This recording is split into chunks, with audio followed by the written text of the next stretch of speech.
For the love of God, please work.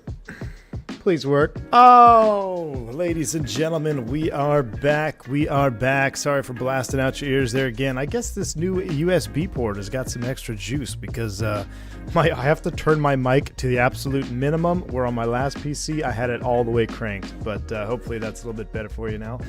A little bit nervous there. Had the black screen. I didn't preload the OBS, whatever. You know what I'm talking about if you use OBS. Anyway, I just want to start off today's stream making a public service announcement. If you are somebody who can develop third-party models, maybe you like to make baggage carts, people animation, please, somebody make a competitor to GSX. I've spent the last hour and a half trying to get GSX reinstalled, and it's just not working. So I'm done with GSX. You're dead to me. I will never, well, I won't say never, I'll probably end up figuring it out, but it just has driven me up the wall. Had to go over get myself a nice boba tea, courtesy of Callie Simmer from yesterday. Thank you, Callie Simmer, appreciate that. I got this nice venti boba tea. I went out, I splurged today, so I got a tiramisu boba tea with like espresso coffee jellies. Oh yeah, it's good, Callie Simmer. Thank you so much. Appreciate the support. Bill's Mafia in the house. Thank you for the $2 super chat. Is it possible to rage quit in real life? We don't talk about that here, but yes, it is. Bill's Mafia, thanks for the $2 super chat, my man. Appreciate you. We're not gonna rage quit today. We're not gonna rage quit. We're gonna enjoy our tea and our espresso jellies, and we're gonna fly this broken Airbus to Denver, and we're gonna divert probably, because the members are savages here, and you guys voted for a hydraulic leak, which is one I did not want to do, but that's what you voted for, so that's what's going to happen. So on today's slate, we have a flight operating Oaklandia to Denver International Airport, DEN, and not DIA. And we're going to have a hydraulic leak along the way, and we're probably going to have some other things. What I think I'm going to do here is I'm just going to simulate an in-op APU so I can go through the Crossbleed start procedure and all that, because I will have to be doing that here in the sim in a couple days anyway. And it's just a good habit to get back into the book. Now, if I was a professional streamer and wanted to be really smart, I would have been glancing over my hydraulic procedures and everything here. That way, when we did it live on stream, I would seem a lot smarter than I am. But I did not do that because I've been spending the last hour trying to get GSS freaking installed. Just kidding. So yeah, it'll be fun. I hope you guys are ready for this one. Hydraulics failure on final. Cody, so I'm going to set it up so we have a leak, and I'm not quite sure how it's loaded in the McDo. We'll take a look at it here. I'm going to do it based on time. So I'm going to have a certain time set up for the hydraulic to failure, and then when it happens, and then we're going to have to make an assessment on where we are, because flying over, I picked this route for a reason. Flying over the Rocky Mountains, you have a lot of high terrain considerations, especially if you need to do a diversion or if that diversion requires an emergency descent. You're kind of limited at where you can go. So this is a good route for that. We're not going to go all the way to Denver. It's obviously 800 something miles. It's going to be a little bit too long, but we will divert in flight, and you'll get to see all that live. I don't know the extent of the hydraulic failure we're going to set up. Probably a dual system failure, and then it'll get kind of spicy there on final. So it should be fun. We are going to be doing, like I said, no APU, so we're going to be doing all our ground ops, and we're not going to skip through, but this isn't our full-blown our full-blown procedure flight just yet, like where I bring out all the checklists and stuff. That'll be coming up here pretty soon. This is another stream just to kind of get us back in the book, get my head in the book, finding procedures, locating procedures, and how could I forget? This is the latest update on the Fenix 320. I saw there was a pretty neat little change log. They tweaked some elevator control and all that stuff. We shall see how it handles. I did one takeoff and landing here in Oakland because I did get my force feedback side stick working properly again. I had to reinstall some software, installed an additional piece of software to get it working, just the regular IT expert stuff to get stuff working in the simulator. But I do have that working now, and it felt pretty good. I still floated a little bit. I don't know what's going on with that. We'll have to see again. Now, obviously, with a hydraulic failure, we're going to be probably in direct law by the time we land, which will be fun. So probably we won't get to see much of the changelog in effect, but I'd be happy to go through some of it here because I haven't even read most of the changelog. I'm elected to stream, not to read. So we'll look at the changelog once we get up to cruise as we wait for our hydraulics to leak out. I have alerts muted. Callie Simmer, my goodness me. Goodness me. Sorry, Callie Simmer.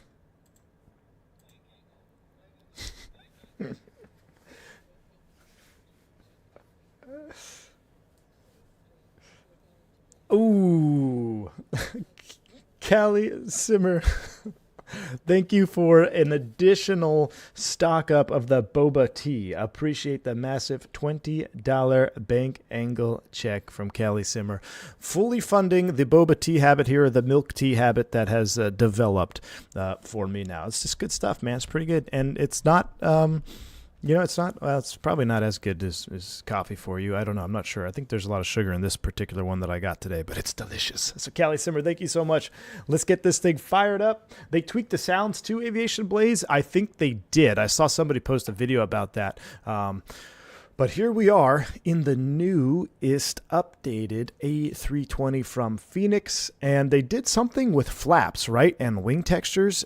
So we'll have to be extra. Maybe we'll do a flaps 2 takeoff just to get extra flap juice here so we can do a flap 2 takeoff. But I can't wait to see what that looks like. We got our view set up. Computer is running super smooth. Loving the new rig so far, except AMD. I'm probably never going to do AMD again. Every time I turn on the computer, I have to unplug and replug my DisplayPort monitor, or else it doesn't register that I have 2 monitors. I hear that's an AMD thing, so that's it for AMD. I will never build another AMD rig, but other than that, everything's been running pretty good. Migs, thank you for the 5 gifted membership to the channel. Migs, very kind of you. If you pick up a membership from Migs, make sure you shout him out and say thank you. That is very kind, Migs. And Jason Janicki, gifting 5 more memberships as well. Thank you so much, both you, Jason and Migs. You guys are very kind. Thank you for supporting the channel. I'm glad you're enjoying the content here. And yes, if you are a member, make sure you check the content, the members only content section. That's where I posted the poll for today's failure. And there was a slew of options. We had smoke, fumes, medical, a couple other ones, but they voted on the hydraulic failure system. So here we go. You went with AMD. No, I've got a GeForce GPU, but I got an AMD processor. AMD processor. So anyway, thank you so much for the support. AJ Funari. Oh, look at that. I love the sound. Is it up loud enough? Hopefully it's loud enough. Let's pull this thing out here while we're waiting. AJ Funari, thank you for the $5 super chat. Here's $5 so you can go grab a Snickers after the GSX rage you had. It goes well with your soy bobas. Thank you, AJ. Appreciate the $5 super chat. Hey, there's no soy in boba tea, man. There's no soy. No soy. I appreciate the support, though, AJ. We're going to be an X-Plane here pretty soon. One thing I can confidently say, though, is oh, great. Why do I have side stick fault calibration now? We ain't got time to start that. One thing I can confidently say is that after reinstalling Microsoft Flight Simulator, and trying to get everything back set up. Oh, my flap handle's not in the up position either. This is definitely a game. This is 100% a game, and we install a ton of things to try to make it a simulator. X-Plane 12, as ugly as she is, that's a sim. I can confidently say that now after having to go through the reinstall process. I remember being frustrated the first time I installed Microsoft Flight Sim too. So, but with that said, huge shout out to devs like Fenix for being the pinnacle of third-party development, because they have created a product that is 100% native to the sim. They do things with their product to make it the absolute best it can be within the limitations of the sim, but then they go a step further and try to even get around the limitations of the sim to make their product even better. That is the kind of developer we need in this platform. We don't need things like GSX who are running the same installers from FS 2004 trying to just copy and paste their product to make it compatible. Devs like Fenix who come out of the gate with new ideas, pushing the boundaries, they are the number one. And there is no question about that. So shout out to Fenix, even though break temperature hot is not a failure, and that should not be treated as such. But anyway, I digress. Zippy Zapple, thank you for the 12 months of support, man. It finally happened. And check audio, Captain. What, you can't, don't tell me you can't hear the sim now. You can't hear the sim?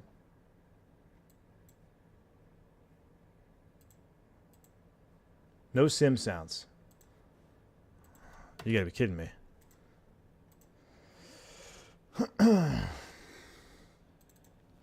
Well, stand by, stand by. We've dealt with this before. Let me go in here.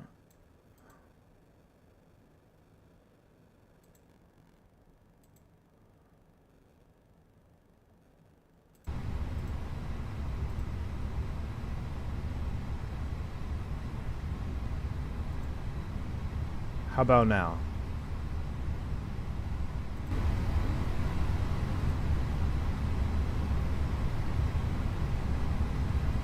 Wait, hold on. I'm going to change something around. Okay, how about now? Now we're cooking with gas. We got audio? All right. We good to go. See? Hey, troubleshooting for the win. We're going to be doing a lot of that today. We're going to be doing a lot of that today. All right. So we're doing an audio failure first, Mix. Oh my goodness me, man. All right, everything looks good on the overhead. Let's come back down here. Let's get this airplane set up. I did install my nav database. Look at that. Look at that. Let's do an init request. We'll pull that in. We'll go ahead and hit status recall. Don't tell me I've got side stick issues now. I don't know why. Oh, that is an issue. Why is the side stick not moving?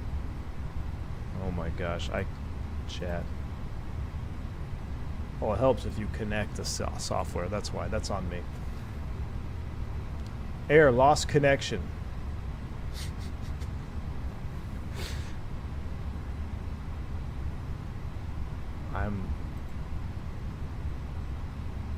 Connection successful. We have movement. Calibrate? No, we're not calibrating. It works just fine. We're getting close to Alt F4, Jason. We haven't even started. We haven't even launched this. We haven't even loaded the box yet.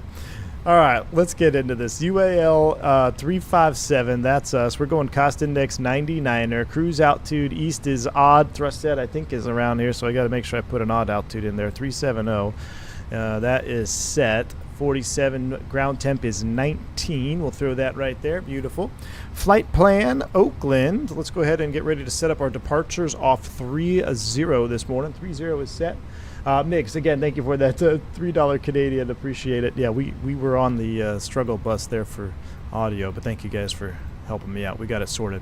Let's go over here to Navigraph, and we'll go to Metro Oakland, and really we need to actually check the My Flights. No, where is the pilot brief? That's what I want. We are on the Hush 2 departure procedure. So we're on the Hush 2 Syra. Insert that. That looks good. B1's Alt F4 simulator.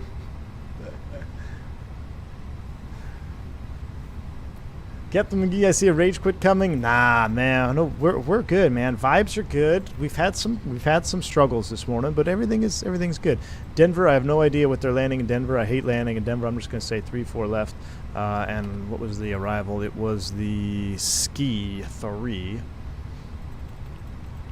We know we're not gonna make it all the way there. Ski 3 bump transition. Insert that. Flight plan is done. Wonderful. Let's do a quick secondary initialization out of Oakland. We're going to set up Oakland to Oakland just in case something else happens and we got an air return. Secondary arrival 30 is the ILS. It's the longest runway. Secondary perf data is all we care about, is the approach section of the perf data. Temperature off the ECAM is 19 degrees. I'm going to zero out the winds. And I'm going to put 200 in the DH because I don't want to look up the baromin, and it's actually probably pretty close to that because we're sea level. Current barrel ref check 294. 29 or 9 or 4 is set. RadNav, nothing to hard tune coming off of Oakland. We'll put the Oakland airport reference point here on the prog page. Perf data, we'll go to init B, and we will start loading. And we'll just do a small, or a, we'll just do a load aircraft. Let's just do fast. Let's just do an 8-minute load there. 8-minute load, simulating that we're starting, and we can start digging around the failure box as well. So let's get our VORs up. We'll put constraint mode on. We've got mini FCU working. I got to shout out mini FCU working. Plug and play. I love it. Plug and play, baby. Gotta love plug and play. Doesn't get much better than that. Courtesy to Fenix again on that, because Fenix had to go out of their way to make the mini FCU plug and play. So I love that. Love seeing plug and play coming to fruition here. All right, let's get into the nitty gritty for today's flight. We're going to do a manual failures. So initially, let's go ahead and just in-op the APU. So we'll say it's got low oil level, and we'll just hit that immediate. But that wouldn't really be a limitation. So if you get a low oil level on the APU, maintenance will have to come out. They have to do their own checks. They have to see how much oil is physically in the APU reserve, and then it can run for a certain amount of cycles or hours with the low oil level ECAM displayed. Once you reach that limit, though, it has to be serviced. So we're just going to simulate that it has not been serviced and that our APU is in op. So that's going to automatically trigger a couple other things for us today. We know we got to do a ground air start. We know we got to do a crossbleed start. And then we know that we're going to be minus a generator up there at altitude. We only have 2 gens working with us today. So now let's look at our hydraulic. Green, yellow, hydraulic low. Let's do a green, let's do a yellow low. After how many minutes, chat? Let's do it 1 hour from now. Let's do 60 minutes. Or that's a little bit long. Let's see what happens at 35 minutes. Actually, I have an even better idea. Well, we got to get off the ground in 30 minutes. And we should be able to do that, though. Let's just do 45 minutes from now. We're going to arm you. All right. And then we're going to do a green. Nope, hold on, cancel. I want to do a green overheat. Is there a overheat? I thought I saw one. Electric pump overheat, electric pumps. Electric pump overheat. Hold on. I'm all backed up here. Hydraulic leak, reservoir overheat. Green reservoir overheat. And we'll arm that after 50 minutes. All right, so we've got both hydraulics armed to give us issues in a matter of time. So, now we're going to be off the ground, Team Vodka. We don't have to wait for GSX, dude. Isn't that wonderful? I feel like I've just, it's like an addiction that you just got over. I don't have GSX holding me down. All right, but with that all done, let's come over here. Let's go to our company massages. Let's see what we have. This is probably just a prelim here. Load sheet is good. We'll accept that. Return. As we set up here, we have our fuel on board, so we'll go ahead and do all this. Fuel tank pumps come on. That seatbelt sign is on. 15,000 pounds, so 15.0. We'll put that right here. And while we're waiting for the rest of our simulated loading, let me pull out our ground air procedure and or I guess let's just say external air start. Now, here's the thing with a no APU, not only are you using external air, but you have to use external electrical power as well. So you have to stay connected to the jet bridge. Sometimes, depending on the failure of the APU, you can have electrical, but you can't use any APU bleed. So you could still run the APU, you can disconnect, and then you can start up after you push back. Or I'm sorry, you can start up after the jetway pulls back, but in this case, we got to keep everything attached to the aircraft. When installing the new version of the Fenix 320, did you uncheck and recheck seated passengers in the installer menu? No, Shakovic, I didn't even get that far, my man. I couldn't even, it says my key is invalid. Then I go to the website and it says my key is valid and I have 6 activations left. And then that doesn't work. So then I try to do the deactivate and then reactivate. I get a new key, do that. It says it's an old legacy key and that doesn't work without a proper activated key. So then I go through the process in a loop and it just doesn't work. And I've uninstalled, reinstalled, but it's just driving it drove me up a wall. And GSX is, I think the best part about GSX is pushback. If somebody could just make an epic pushback tool, wonderful, you know. But man, just the issues I've been having getting everything reinstalled is such a headache, such a headache. We are in grave danger, grave danger. All right, so let me pull out my books here. This is good for me here. We just did a Crossbleed start the other day, but we're in a Neo, so let me get that off here. So our books now are very, I won't say they're much easier. They were pretty easy before, but now everything is tail number specific. It's been this way for a while, but when I first started flying the Airbus, it wasn't. You had to search through the section of your manual to find the correct tail number you in. Now you input the tail number, and it just puts all the manuals that are applicable to that specific tail number, which is really nice because when you have a fleet with a bunch of different options, you know, especially with Neos mixed in, there's a whole different set of limitations and procedures that can affect certain tail numbers. All right. I use better pushback for GSX. Yeah, I used that before too, but then I had like memory leak issues with that.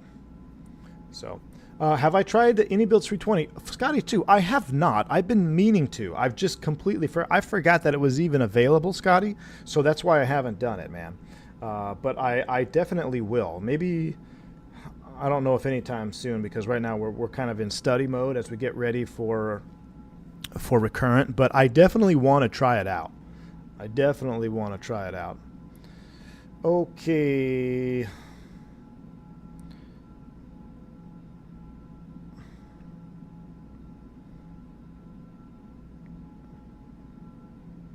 Oh, sorry. It's external air. I'm searching for ground air. How dare me.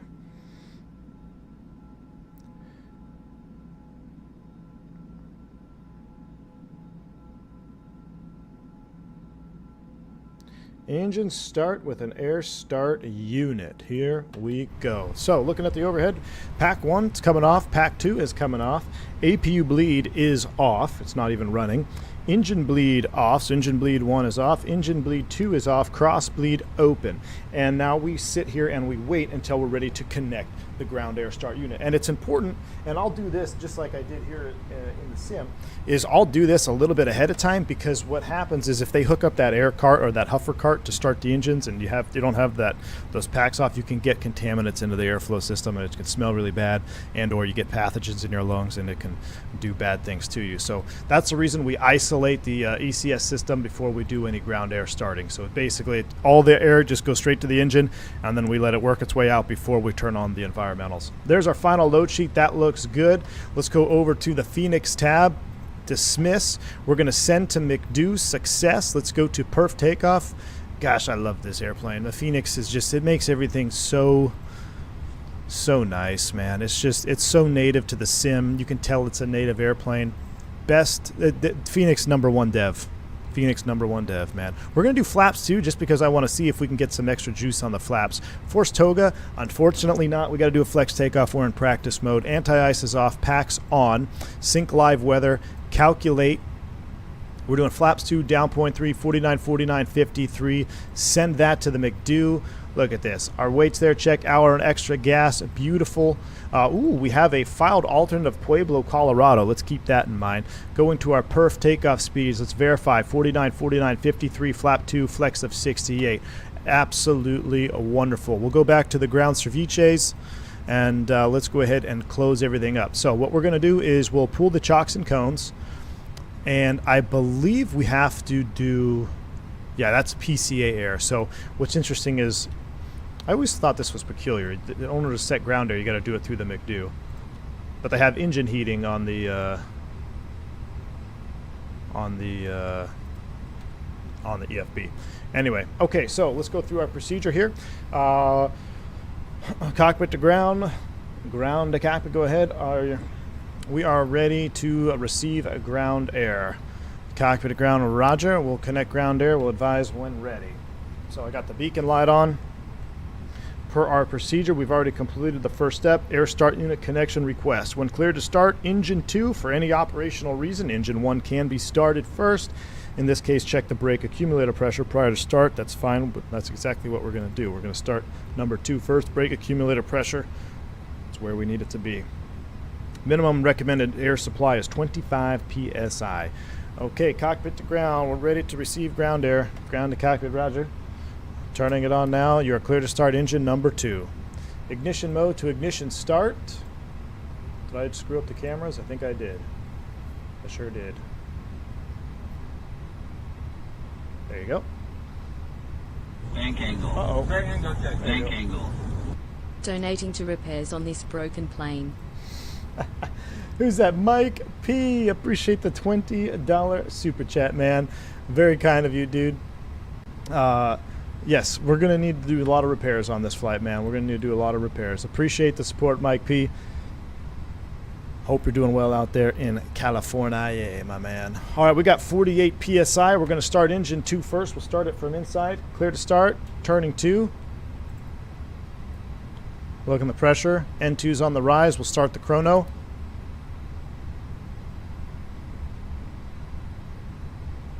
Thanks again, Mike P. Really appreciate you. There's a big fire. Isn't there like the largest California wildfire burning right now?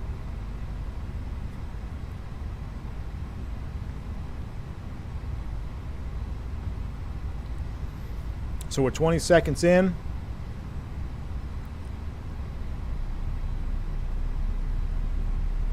Looks like we got our light off. Very realistic start behavior here. You see the valve is still open. Around 50, there it goes. So closed. PME will take over around 50-ish%.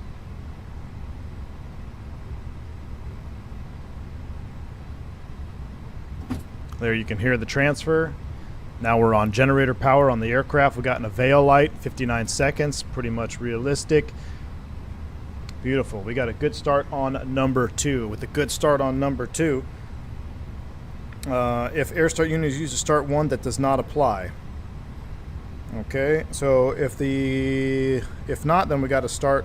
We're gonna do the cross bleed start. So air start unit disconnection. Cockpit to ground. We got a good start on number 2. You can go ahead and disconnect ground air. Cockpit to ground, roger. Disconnecting ground air at this time. That's a ECAM that's associated.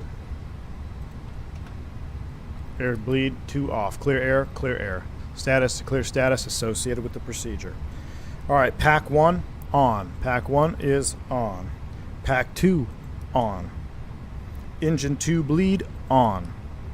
Crossbleed engine start procedure, apply. Hyperlink to crossbleed engine start procedure. We're ready. We're going to crossbleed after pushback. We got a good start on number 2 since we're right on generator power. Double check here with the electrical page. Make sure that we do have generator 2 powering. We got good frequency and hertz there before we disconnect, or else we'll go completely dark. All right, that is done. We'll come over here. We'll go ahead and remove the GPU, and we'll connect the tug. We'll go ahead and get rid of the electrical page. And the cabin's going to start getting some airflow now.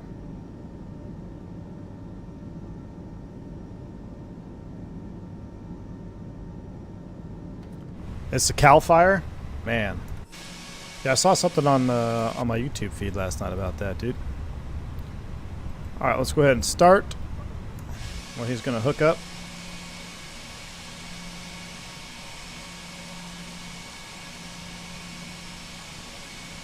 Yeah, I just started 2 Zippy because we're on, we had to do a ground air start there.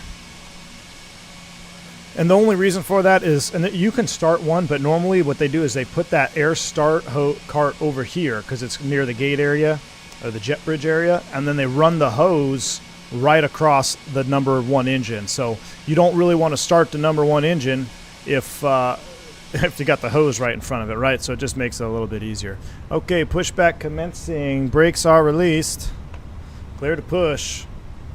Wave goodbye to the gate agent. AFO, yeah, I did get a new computer, man. It's smooth as absolute butter, dude. So smooth, man. Probably because I don't have anything in my community folder either, which is kind of nice. I've installed add-on linker, but I haven't read how to actually get it set up yet. But I really don't have anything that I need to do with add-on linker yet. But I'm going to be using add-on linker for this version as well. Keep that community folder clean.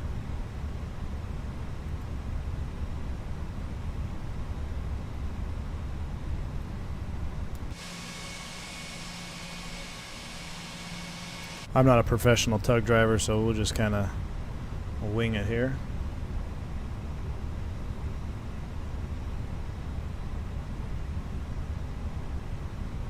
Now, I think, oh, you know what? I keep forgetting. Before I start the flight, I have to remove traffic, right? Because I got rid of all like default traffic, but I think that might be live traffic or live players or live.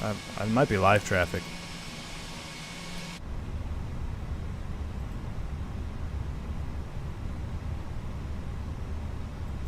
That's good enough. We'll stop there. Brakes are set. Disconnect the tug. We got a good start on number 2, Captain. All right, and then what we would do is we'd probably taxi to a safe area and then crossbleed on number 1. But just for the sake of flight sim, we're going to do a crossbleed start right here. That way we can just get on going with our flight. So, crossbleed engine start procedure. Before second engine start, back to the overhead, APU bleed, it is off. Engine bleed, supplying engine on. So number 2 engine is on, it is supplying bleed pressure. Engine bleed, receiving engine, that is in the off position. Cross bleed is open. When clear to start, area clear of obstacles, confirm. Adjust thrust lever position to attain at least 25 psi during the start sequence, or 30 psi that's associated before, and 25 during start sequence.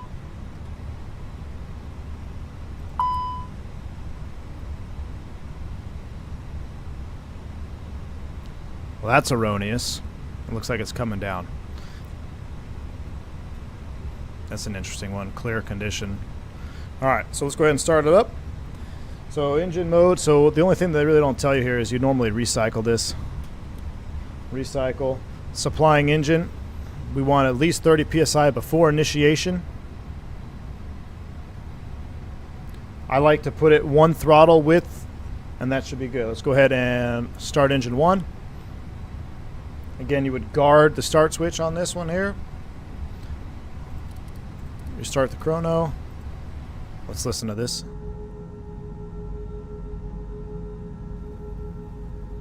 We're in the crossbleed start. You can hear it motoring.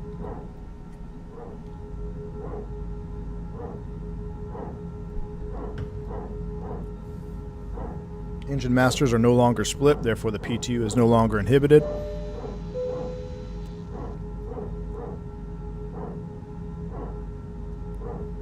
Mike P, what's up, man?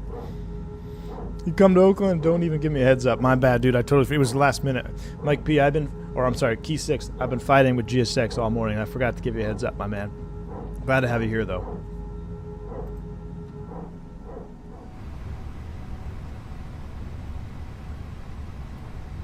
Why did we not start?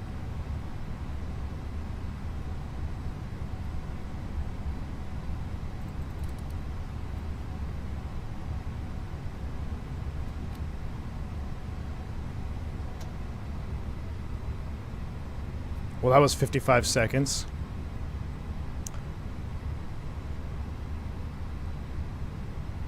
Okay. We don't even have a start fault, though. Let's try again. We'll be mindful of our engine crank. We might have to watch this from inside here. Let's give it more juice on this one. Let's go all the way up to 40% N1, which is pretty much the limit.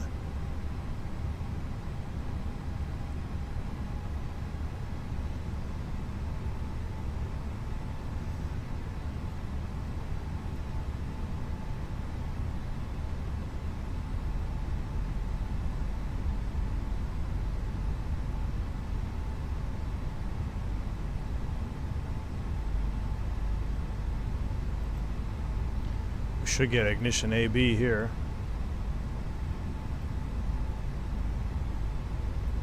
There's ignition A. That should be AB.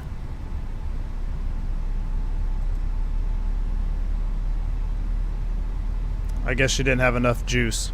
Yeah, you see that? Because it dropped down to 24 with that 40% and one. We just didn't have enough juice on the last one. That's on me. Should have just stayed in the cockpit, but I was trying to see the outside. So, ironically, this exactly happened to me. So on the Neo aircraft on the Pratt & Whitney, you don't have to add thrust. You can do a crossbleed start at idle thrust. It will automatically spin the operating engine to give you enough juice to crossbleed.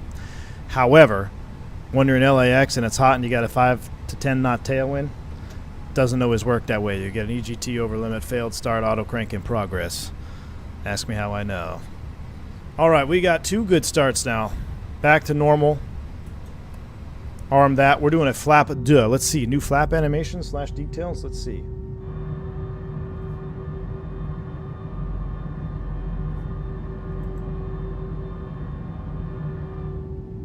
Looks pretty similar to me.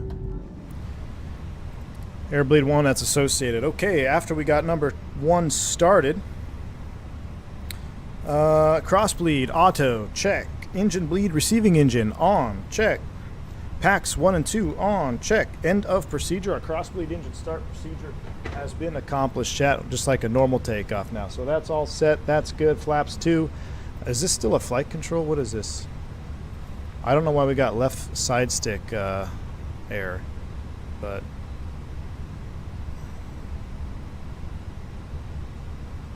oh, that is weird. It's like not returning to idle or something. Let's see if we can add a null zone real quick. I don't know what's going on with that. What's going on with that? Config controls. Side stick. I hate to make it larger.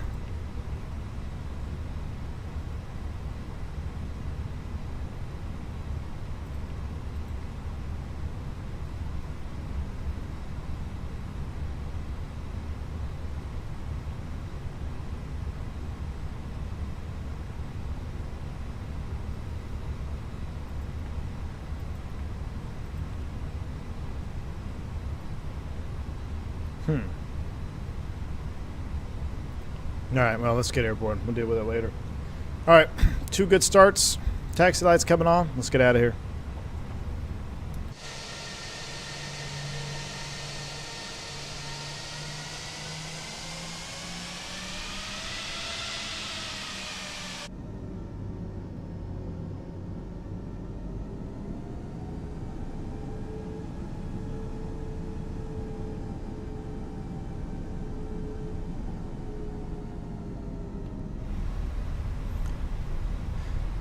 Sounds are pretty good. Did they change the sounds at all? Alright, so we got climb nav blue 370 is set. 2 good engine starts. Flaps 2. Let's do a flight control check here once we get centered up. I guess I'll have to work more on that profile. Having that side stick issue. Here we go. Flight controls full up, full down, a neutral, full left, full right, neutral, rudder. Oh gosh, I can't do it. My rudders need to be secured. Rudders work, trust me. I just can't press on the rudder pedals for some reason now. They're slipping. I guess my little stickies finally got unsticky after moving them around a lot. Alright, auto brakes max. Takeoff config is checked. We're going up here, there. Auto, TARA 1200. Let's just call it 2000. We're looking good. I was just being over wing during spool up for some new sounds. Ooh, over wing.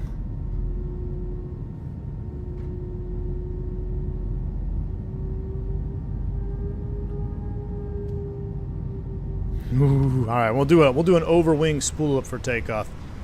We'll take it out to 3-0. It's definitely hazy in here.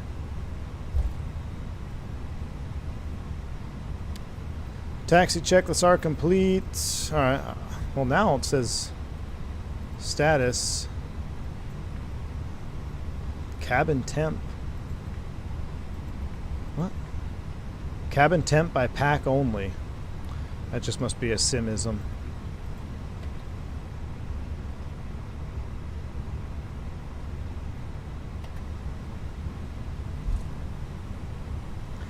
We're gonna see. We'll do a flex takeoff from the wing view. All right, chat. I'm gonna be working hard on this one. If you guys want to see all kind more failures like this, make sure you hit that like button. We only have 97 likes, 233 viewers. That's definitely Alt F4 territory.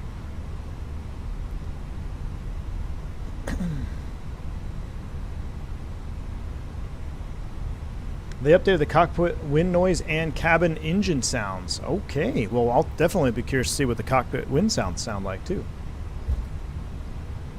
I did not install... Well, no, the tactical flip-flops are installed on the chair, but my rudder pedals, they were pretty good. I know I got to put more stickies on them, but they've been fine, so I just didn't do it.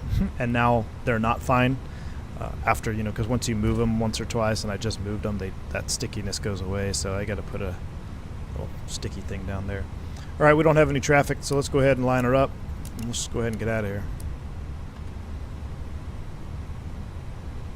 Shack Oatmeal, I'm suspended 3 days with no pay from your little tug incident. Looks like dinner on you, boss man. Shack, good to see you, man.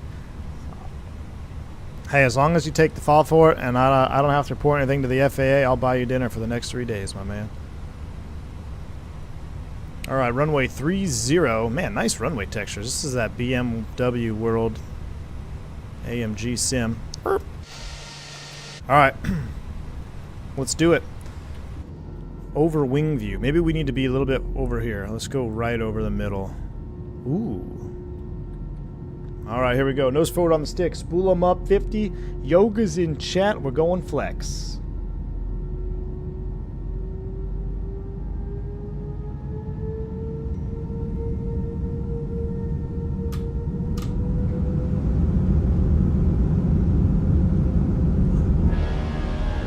Ooh, baby. Manflex SRS runway auto thrust is blue.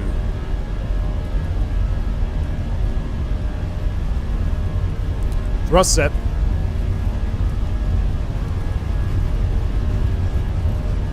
Hundred knots. Check.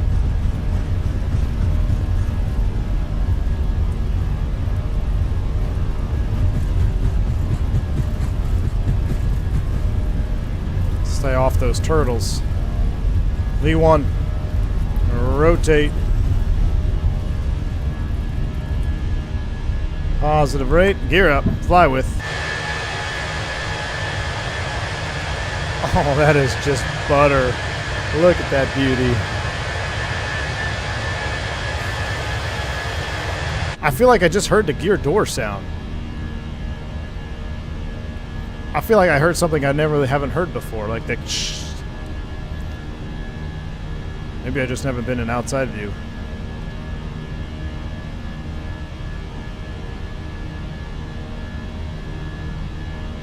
Oh yeah, I don't like this. I don't like this profile that I have. Way too mushy. That's probably why we're getting that null zone issue.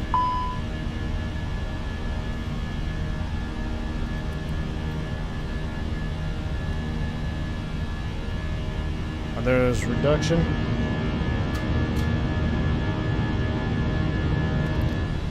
Oh, we were such a high flex, didn't even matter. There's F-speed, flaps 1, speed checks, flexion when you flex. Pretty lame. Disarm the ground spoilers.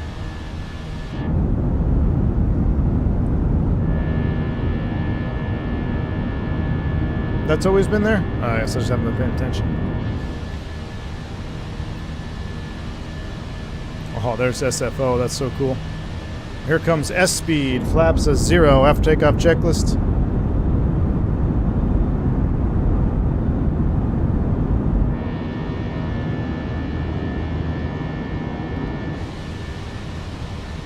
Oh, wow, look at this. Oh my goodness, look at that beautiful departure. SFO down there in the clouds. This is real life. This is real life, chat.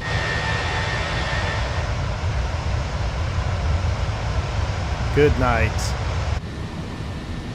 This is real life.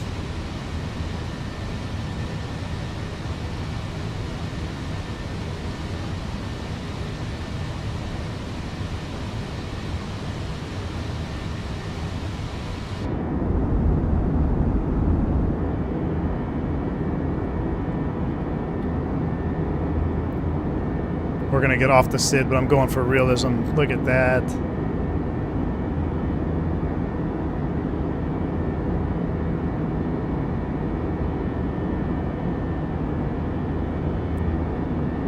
Not bad for a game. Not bad for a game, FSX Legend.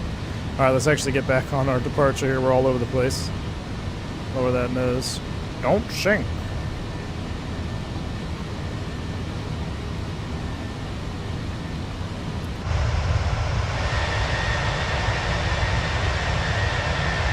Man, United over SFO. It doesn't get much better than that. Unless this was a 727.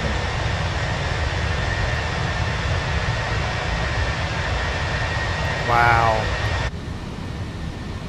Look at me pitching for VLS like a noob. I don't like that. I'm going to have to reset that wing view. Alright, let's get back on it here. We're climbing a 370 at or above 8. We should be fine there for a rebass. Coming all the way around.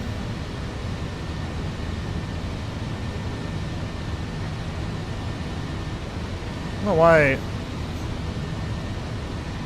Why are we so slow? 10 and 250 should be pretty much where we need to be.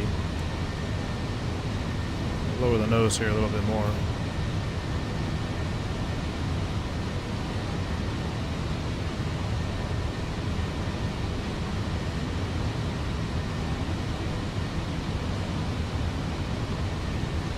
Hold on. Autopilot 1 for a second. I'm going to see something with my side stick. A lot more windy. We need an ANR. We need an ANR option. You want to hear what it sounds like with noise canceling on? There's your noise canceling Bose headset.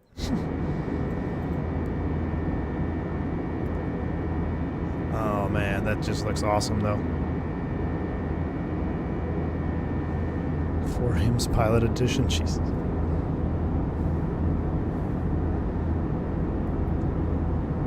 Sure it does. U.S. Airways over Phil. Hey, Shaq, you're not wrong, dude. You're not wrong. U.S. Air over Phil is pretty legendary. Or America West out of Phoenix.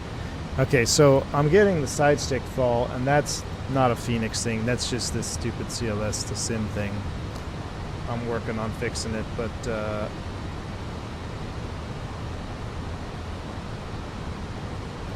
let me do this profile. Let me try something here. Let me disconnect the autopilot.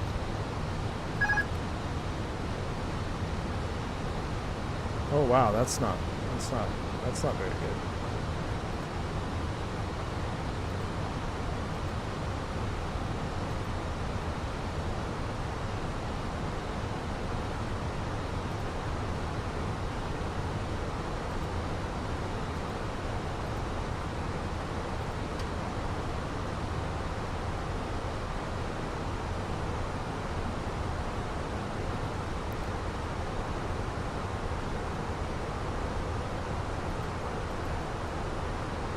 Alright, we're at 10,000 feet. We get our lights off.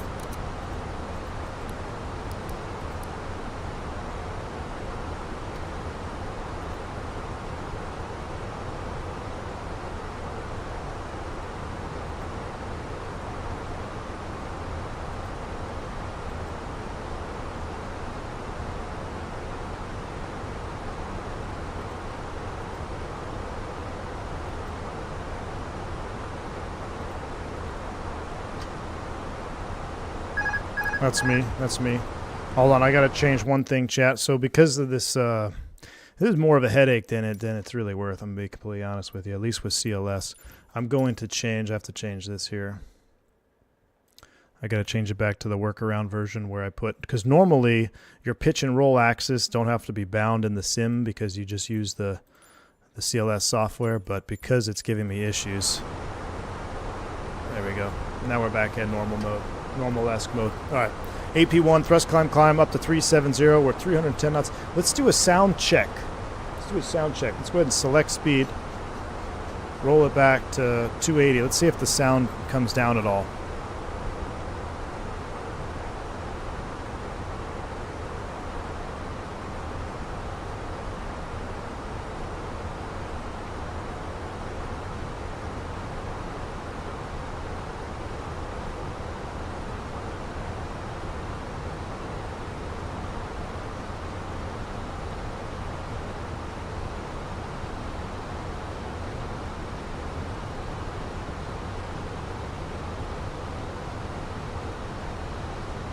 A little bit.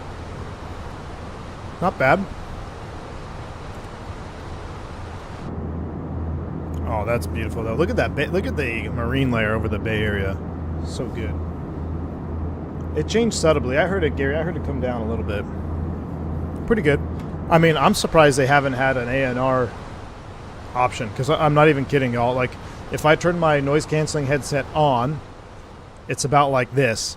And then if I turn it to ANR 2, it's about like this. And then if I turn it all the way on, it's basically like that. Actually, no, it's probably like that with it on max. That's not an exaggeration what it sounds like with the ANR headset on. But out of 18,000 feet, we'll go ahead and hit standard. STDs for you, me, and a jump seater. STDs are all set. We're up to 370. Let's go ahead and remanage our climb out speed. Let's change that though. That's a little aggressive. Let's go ahead and do 75. That'll bring it down to 315. Perfect. A little more attainable. Put our airport page on, and we're climbing out. We're happy as a clam. I don't know why we have that cabin temp issue. Now we're just on for the ride. The CFM, you can turn it on in the sim settings. Oh yeah, I know you can turn it on in sim settings, but you know, like there's some, I mean, Fenix being Fenix though, I'm surprised they haven't had an option where you can, they model a Bose ProFlight headset right here, and when you click on it, it turns the sound down. Mark that idea, McAllen, Cairo, Fenix, for Microsoft 2024. Put a little Bose ProFlight right here. When you click on it, sound goes down. Complete waste of resources when they could be developing their 737. I don't know if they're developing a 737. I'm just hoping. The Cirrus Vision, yeah, A-Rod. So it, there was a couple. The Cirrus Vision has it, and then what other? There was a Phenom. I think the Phenom had it, an X-Plane, and the TBM also had it. Have you tried doing a stream with random failures? Random failures don't really work as well in the Fenix because you have to like manually activate the random failure. Now I have done one in the Tolas where we turned the failures all the way up to max and tried to survive. We'll probably do one of those again here in X-Plane 12 because I am going to get X-Plane 12 up and running because I got to do some more single engine stuff, and I don't know. I'm torn on what I need to do. The Lear, yes, the Lear has it, Kyle, in the EFB. You're right, the Lear has it in the EFB. I'm waiting for every plane to have the save state like A2A. I'm waiting for every plane to have the save state like the Tolas ISCS so you can just do repetitive V1 cuts. Now, I think there is a tool called FSI panel where that basically does that, right? But it's a payware tool, and if I'm going to torture myself, I'm going to do it for free. I'm not going to pay money to torture myself. You're already trying to push towards an A340? Zippy says, another change is the plane is actually detecting wind now instead of pulling it from the sim. If you kick the rudder pedal, it should shift a little. Really? The plane is actually detecting the wind instead of pulling it from the sim. If you kick rudder pedal, it should shift a little. Well, it should do that anyway, right? Because the rudders are... Oh, I just disengaged my autopilot. Thanks, Zippy. Autopilot off. I have control. Auto flight. Clear auto flight. Normal. Engage autopilot 1. AP1 engaged.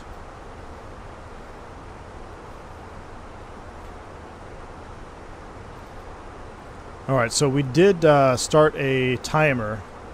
Or we didn't start a timer, which is good, but we do have a dual hydraulic situation brewing in the background. So for the sake of realism, we're just going to pretend that we're doing this real life. We're happy. We like to call it fat, dumb, and happy. This is the view I need to rebind. Let's see. I like saving my views with windows and without windows. I just don't know. Right about there. There we go. That should be our with window view. Yes, that's the right button. Good. And we can always turn the cabin off if we don't want it. Man, the wings do look good. What did they change, though? I don't really... I feel like the wings always look good. Actually, that's a good point. Let's go ahead... No, I ain't calibrating any more null zones for you. You're fine. Matter of fact, I'm going to reduce that null zone that I put in there.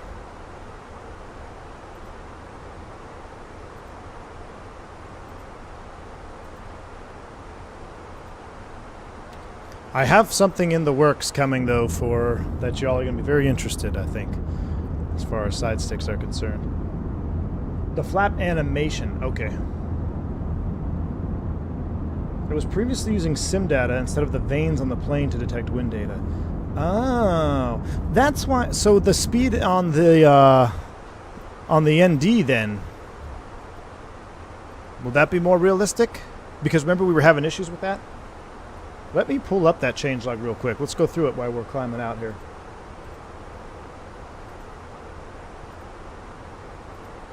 I got to keep an eye on the time too. I'm going to fish another tournament tonight. Oh, last week I won, by the way. For anybody interested, I know you're all dying to know. But I won last Friday. All right, Fenix changelog. Gosh, I just love. I mean, they got their own website, blog. I mean, Fenix is just top notch, minus hot breaks. But gosh, we need more devs like this. More devs that are fully committed to full nativeness to the sim. Say we're pushing an update. I'm not going to read all of that. I did get the new installer, which seems pretty cool. New sound effects, systems, and flight model. This is where we want to get to. So, improved Ataru wind simulation, and by improved, we've added one prior to grab data from the sim and throw it on your ND. Now it's pulled in by sensors on the aircraft and processed and output. Wow. On takeoff, run above 100 knots, the wind data comes alive on your ND. Okay, we're just looking at that arrow. It will now show mostly headwind or tailwind since track is almost identical to heading. After rotation, the wind data will swing and start coming good as the aircraft weather vanes into the wind. Very, very cool. Also, when you give the rudder a good kick in flight, you'll see some variation in the wind vector, thanks to how the aircraft process displays the wind vector data. So that's because you got the vanes out there on the nose of the aircraft. Very, very cool. Furthermore, we've made very small adjustments to the fly-by-wire to make it slightly smoother in pitch while retaining precision. A couple of fixes to the ground-air blend to make it... I will say, Dave calls it creamy here in this blog. I don't know if it was my side stick that was, having my profile finally working, although I just turned it off. But the rotation did feel additionally creamy. I can 100% attest to that. I didn't say anything because it's so hard. I'm changing a lot of different things at the same time, right? My side stick is changing, my force profile is changing, and now Fenix is actually changing. So it's hard to pinpoint what actually I'm feeling is different. But I will say, on that takeoff, it felt exceptionally smooth. Other than that, usual selection of crash fixes, yada, yada, yada. So, going through some of this here, updated default nav data. They updated default nav data? So you're telling me if you just buy the Fenix now, you won't have nav data from 2002 like TFTI MD11? Very cool. Improved fly-by-wire C feed-forward gain. I don't know what that means. Fly-by-wire pitch during takeoff. Robustness of displays and display sync. Fixed climb activating during a single-engine go-around. I think we dealt with that yesterday. Fixed expedite not disconnecting when the speed is pulled. That's why you don't use the expedite push button. Fixed smoke detector fault after engine shutdown. Position disagree in attitude mode. Fireflyer, thank you for the $10 super chat, man. Appreciate ya. Congrats on the win. Hopefully they don't find the way too stuffed in this fish. Firefly, thanks for the $10 super chat, man. Appreciate you, dude. No, it was a super, super tough night, man. Definitely no weight stuffed in fish, but somebody brought one in. I was like, that is not a legal fish. You have to be 14 inches. And I was like, it didn't matter anyway. But, yeah, thanks, Firefly. Appreciate you, dude. Very kind for that $10 super chat. Fixed auto thrust not disengaging when both thrust levers above the auto thrust threshold. Fixed auto thrust. Huh, interesting. I didn't really know that was an error. Fixed cruise altitude, allowing inputs above max certified altitude. Fixed LD&D for non-2 less. Fixed missing right avionics door ECAM. Huh. Improved sound sets. Man, they actually did. This is a pretty much Fixed flap animation, that's what you guys were talking about. Positions and wing details, and then EFB changes. Very cool. I mean, shout out to Fenix. Doing big things. Making awesome airplanes. Maybe that means they're ready for the 319, 321. You know what? Maybe they're like, this is the groundwork. This is the final groundwork they need for the 319, 321. Is this sim a little loud for you? Do I need to turn it down? Let me knock it down to like 6.8 or 7. There you go. Sim looks good on the red. Thanks, back. Appreciate you, man. About to head over no man's land here. But it's just one thing. I mean, it's just so unbelievably smooth. And even last night, I was watching a little bit of last night's stream back just to see how terrible I was on our single engine stuff. Man, Vegas at night with the lights and the strip lit up and just absolute butter smooth. I can't wait till we do our final. We're going to do like our final check flight where we do a complete flight A to B, not skipping a single procedure, not skipping a single step, nothing crazy in failures, maybe just something we got to reset, maybe we can work through something, but a full flight A to B so I can max up the juice, pick some good sceneries to fly to. I can't wait because I haven't done a full, just a regular juice flight A to B yet. We've just been doing training yesterday. We're doing training today. We'll probably do, what's tomorrow, Saturday? We'll probably do some more training tomorrow. And then either Sunday or Monday will be our kind of our last like A to B, do everything right. Probably go to Bogota because that's a high likelihood of my recurrent into Bogota.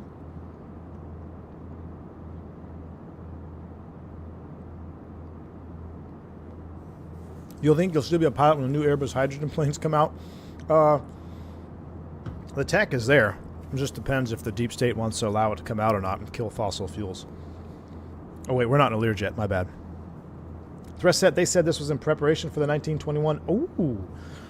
Well, that makes me excited, Thrustset, because I'm ready. I'm ready for the 19. Somebody posted the picture of the 19 in the Discord. Ooh, looks so good. That 319, that short bus. I know y'all are hyped for the 21, and I gotta say, the 321 is a great airplane. I haven't flown one in a long time until this last trip. I flew one 2 days ago, and like I said, I've been flying mostly 320s, just kind of the way my trips are that I bid for, just straight 320 mids, and finally gotten a 321, and it just a classic, not a 321 Neo, just a classic 321.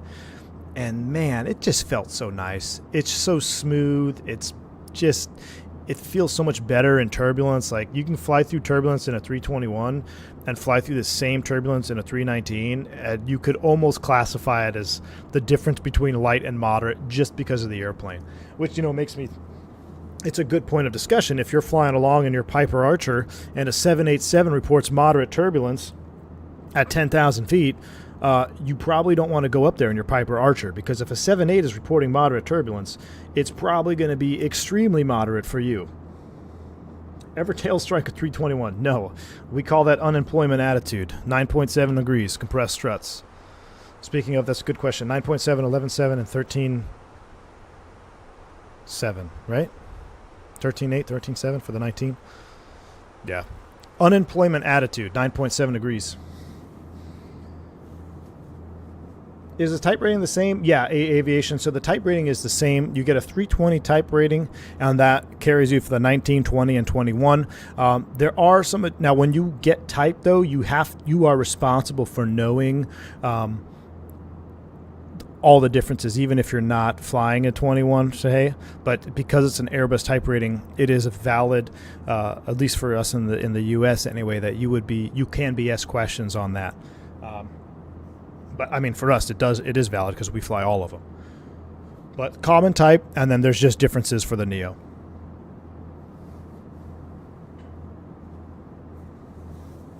I'm trying to link my purchase to the Discord, but I keep getting failed to exchange Discord error. Dopes. I'm not sure how to fix that, my friend. Maybe a refresher. Sometimes it takes a minute. Sometimes it takes like a couple hours. Does it type care for the 318?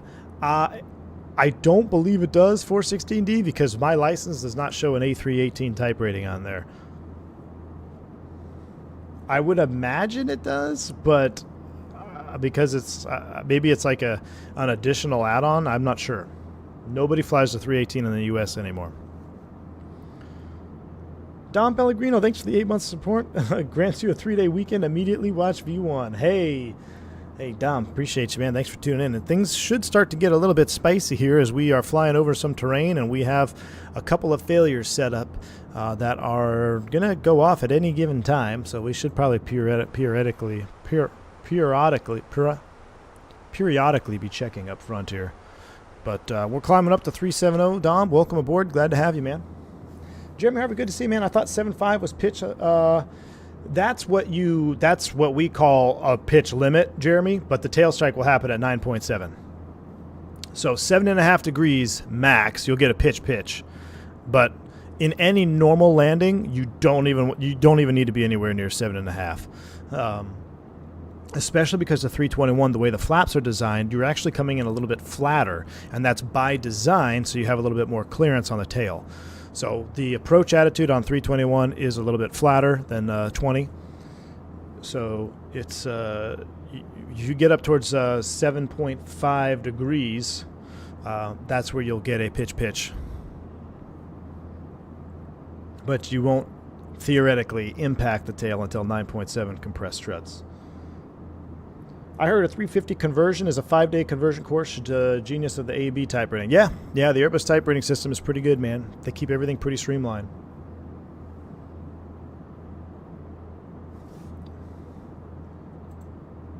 The EOW, you mean extended overwater? All our aircraft are extended overwater, so I'm not sure. It's probably just have to do with life raft stuff. Just depends on how many life rafts you have on the aircraft. That's one of the main things. Now, ETOPS is different, but EOW is pretty common for, I think the only time we were restricted, like when I was flying regional stuff, we had aircraft that were not EOW, so you could not go more than, 50 miles offshore, 100 miles offshore, something like that. But in the bus, it's no, not, at least for our fleet, that's not an issue. Very few airfields near London City, 5-degree glide. Yeah, the 318 for London City, yeah. How are the cafe con leches in Texas, Nabil? There are none, my man. Uh-oh, here we go, chat. We got stuff happening. All right. It was nice talking to you. Hydraulic green reservoir overheat. PTU off. PTU off. Green engine 1 pump off. Green engine 1 pump off. Hydraulic green reservoir overheat, green engine 1 pump, low pressure. Wheel, flight control. Great, now we have a company message on there. Gosh, I just need to clear that out. I don't want to be looking at that on there. I ain't got time for your delay code. All right. Hydraulic green reservoir overheat, green engine 1 pump, low pressure. Green engine system, or green system, low pressure. Green engine, we've lost green hydraulics. Clear hydraulic, clear hydraulic. Okay, we don't have a land ASAP message. Status. Approach procedure, hydraulic, low pressure. If green overheat pump, green 1 pump on. That's for the approach procedure. In-op systems. Left side stick. That's something. That shouldn't be there. Green hydraulic, spoilers, 135, cat 3, normal brake, auto brake, landing gear retract, reversal 1, yaw damper 1. Let's see. Oh, I skipped these. Okay, so we got yellows picked up the load. We're still good. We still have 2. There's our status. We'll clear that. Okay. Comms complete. We're discussing our options. I'm going to put terrain mode on. I'm going to go ahead and pull out my manual set now. We had a green overheat, huh? EQRH, hydraulic. It's not even on there because, let me recall it. Green reservoir overheat, green system, low pressure is the boxed fault. We'll clear those out because those are just associated. Okay, so I only have green and yellow, but that's not applicable. So I got to go to the other manual set, and we got to search up green hydraulic.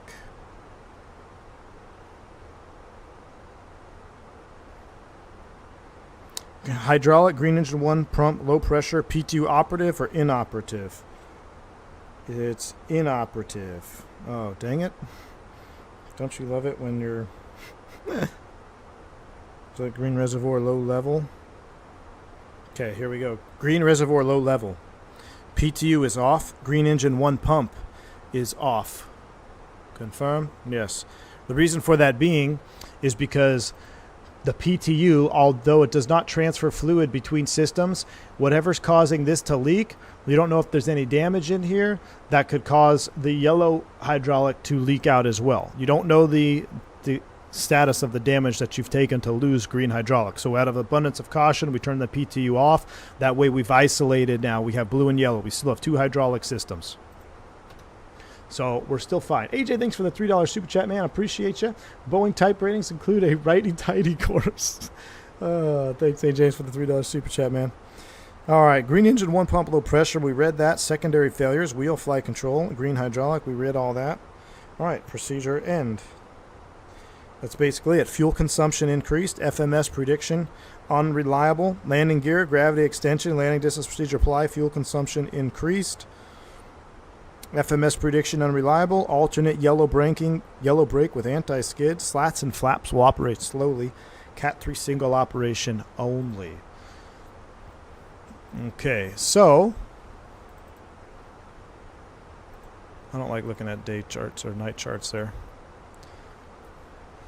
Where are we at? Let's assess the situation. We're approaching our equitime point.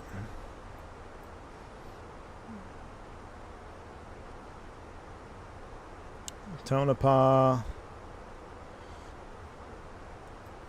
Let me look at my hydraulics. I'd see yellow is a little bit low. Blue is fine. Everything looks normal. I mean, we could probably continue on here. There's really nothing that would tell me right now we need to divert this flight.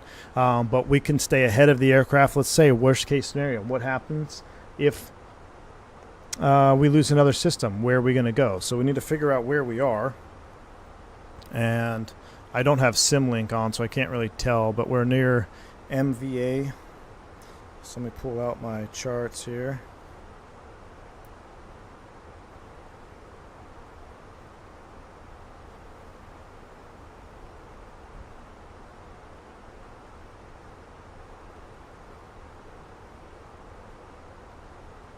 Nope, that's not it. Where are we at? Jessica intersection, JSICA.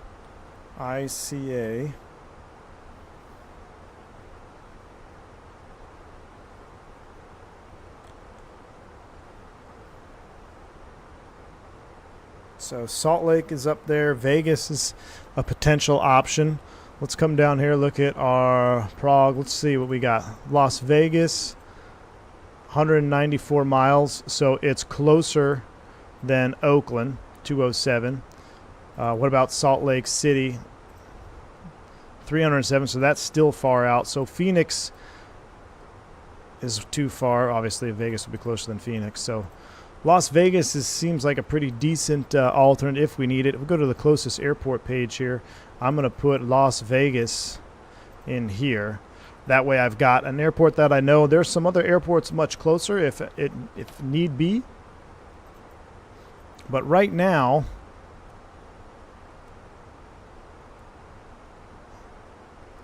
it doesn't seem like anything is too crazy.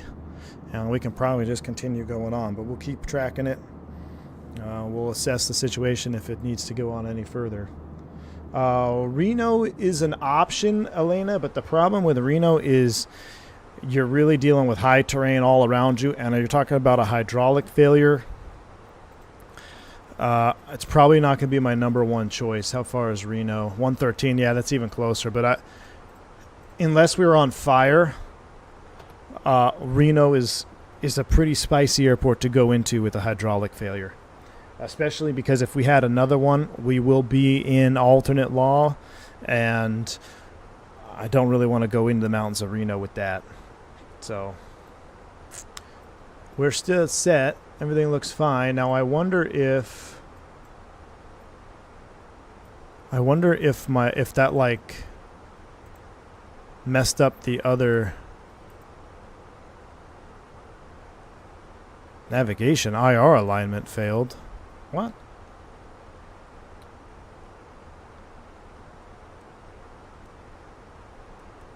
IR alignment looks fine.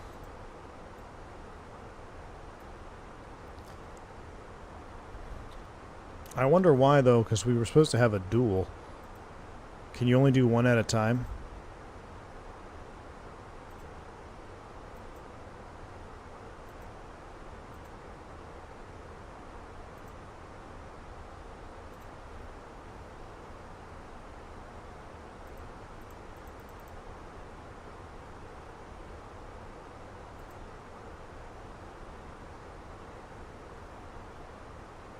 IR line fail is a bug. Okay.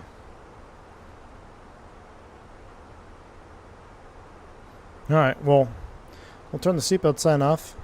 You're now free to move about the cabin. Oh, wow, look at that. Holy juice.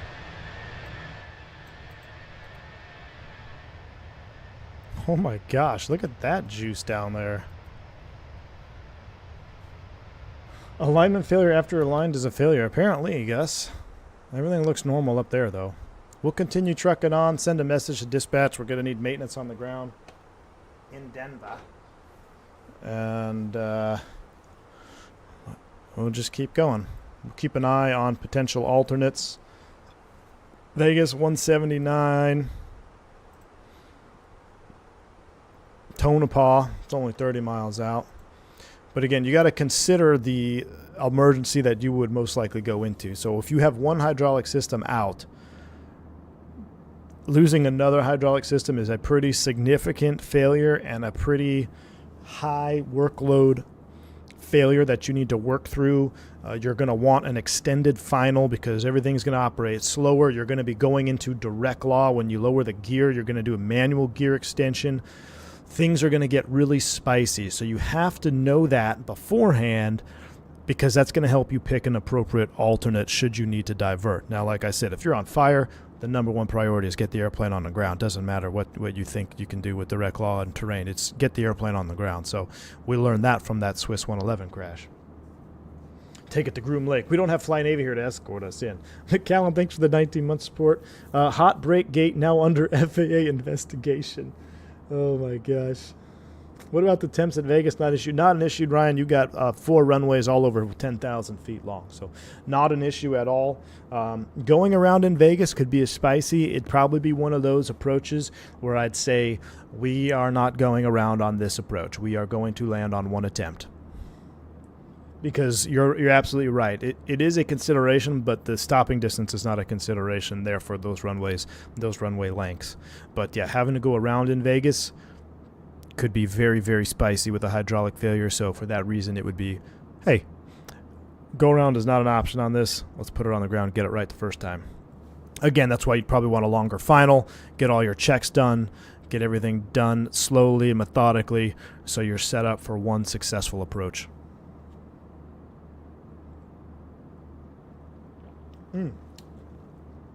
Just got some espresso from my boba tea. Delicious.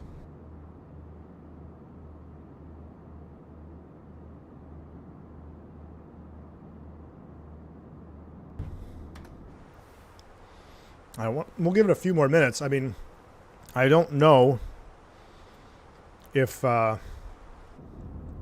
we bugged our other failure or what. Oh man, that looks good. Great content as always. Thank you so much. What program can I use to bind the button behind the Airbus stick with my control key to use it as push-to-talk? You would have to bind that. If you're using VATSIM, you have to bind it through the vPilot client, right? So I'm not quite sure how to add that so you can have a modifier. I'm sure it's possible. Probably a quick Google search would be your best way to go. Them tapioca balls always get me. I know what to do. What phase of flight are compressor stalls most likely to happen? Go around, takeoff. your application of full thrust or close to full thrust. That's where you're most likely to get a compressor stall. Or if you fly through hail or extremely heavy rain, it's possible. Maybe say more likely. But really where you're jockeying the power around, that's where you're probably most likely going to get a compressor stall.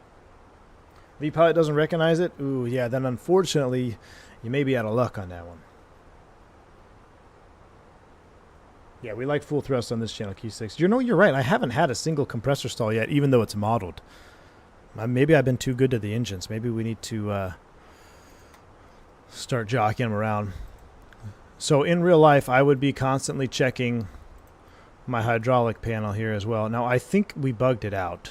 I don't think we're going to get another leak. So let's go back to failures, manual failures, hydraulic.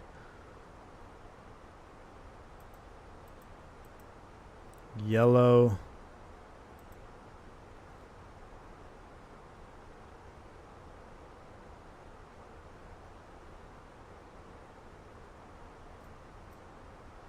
It won't get any lower.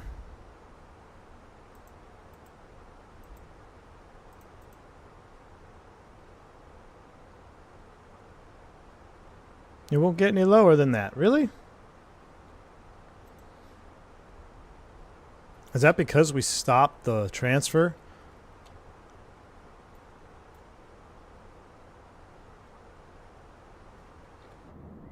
Hold on, I'm going to undo what we did here. I'm just curious to see what logic is going on here.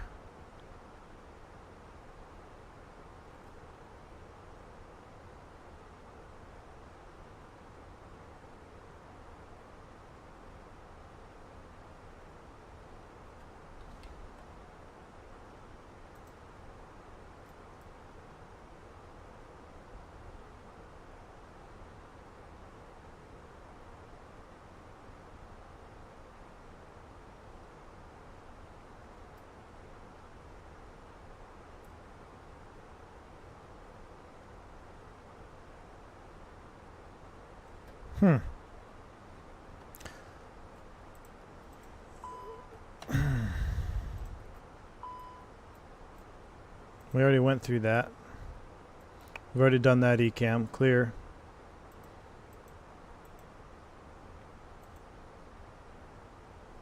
Well, green is gone. Yellow, we can't get rid of it. Okay, so let's kill this. How about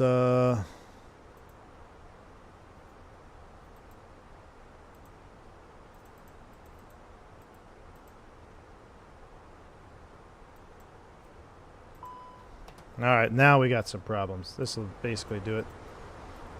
Yellow hydraulic reservoir overheat. Yellow engine 2 pump off. Hydraulic yellow engine 2 pump off. Autopilot off. Here we go. Now we're in the thick of it. Alright, I have control.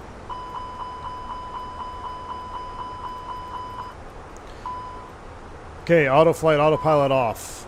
Maneuver with care. Land ASAP. Alright, hydraulic, green, yellow, system, low pressure. Flight controls, alternate law, protection loss, max speed, 320 knots. Now you can see here, this is one of those scenarios where we are in alternate law with auto thrust still active. So we still have auto thrust. We would be declaring an emergency and we'd be setting up a diversion right now. But first, let's fly the airplane first. Let's set up a diversion. Let's see, who'd we be with? Probably Oakland Center, maybe. Oakland Center, this is United 357 declaring an emergency. We've got a hydraulic issue. We need to set up a diversion to Las Vegas, please.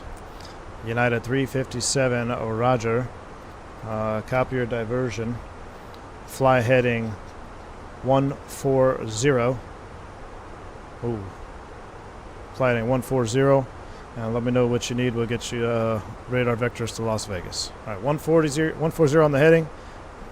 United 357. So, flying the airplane first, this is where we would have a task separation, right? So pilot flying is flying the airplane, setting up diversion. Pilot monitoring is now working the ECAM. But since I got to do both, let's set up a new destination. Las Vegas. Dang it, that's not what I wanted.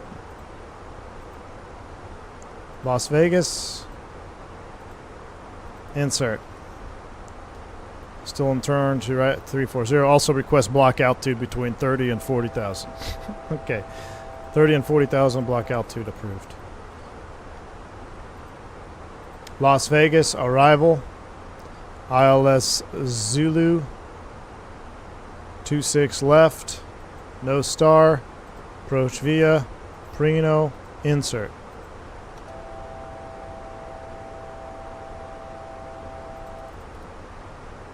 Okay.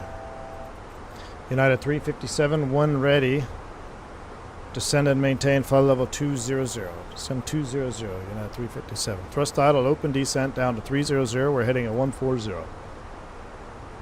Okay, let's work the ECAM. Maneuver with care, flight controls alternate law, protection loss, max speed 320 knots. We've lost green and yellow hydraulic. Clear hydraulic. Clear hydraulic, green and yellow, low pressure. Alternate law, we're in alternate law, protection's lost. Flight control page, we're running just on the blue system now. So one roll spoiler in each wing, and everything's going to be slower. Status.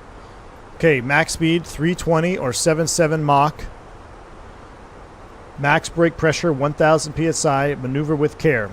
For the approach procedure, we need to accomplish the dual hydraulic low pressure. If green system out, it is. Blue electric pump auto. If yellow overheat out, yellow engine 2 pump on. Well, the overheat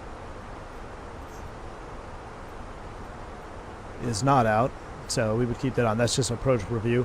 Hydraulic not recovered. For landing, use flaps 3, flare mode, bunch of in-op systems, land ASAP. So clear status, alternate law when gear down, direct law. That all checks out. Clear status. Now, let's go ahead and get to the ECAM. I'm trying to fly ahead, or the ECAM, the book, rather. Yeah, we'll do a visual approach. We're not going to do we're not going to do the glide slope. I'm aware of that. All right, hydraulic, green, and yellow systems, low pressure. No stabilizer. Fuel, increased fuel consumption. Geez, I can't read and fly at the same time. This is why you need 2 crew up front. Okay, that looks good enough right there. Cat 2 is in op. Slats and flaps will be slow. For landing, use flap 3. Jip whiz flap mode, off. So up to the overhead, jip whiz flap mode, off.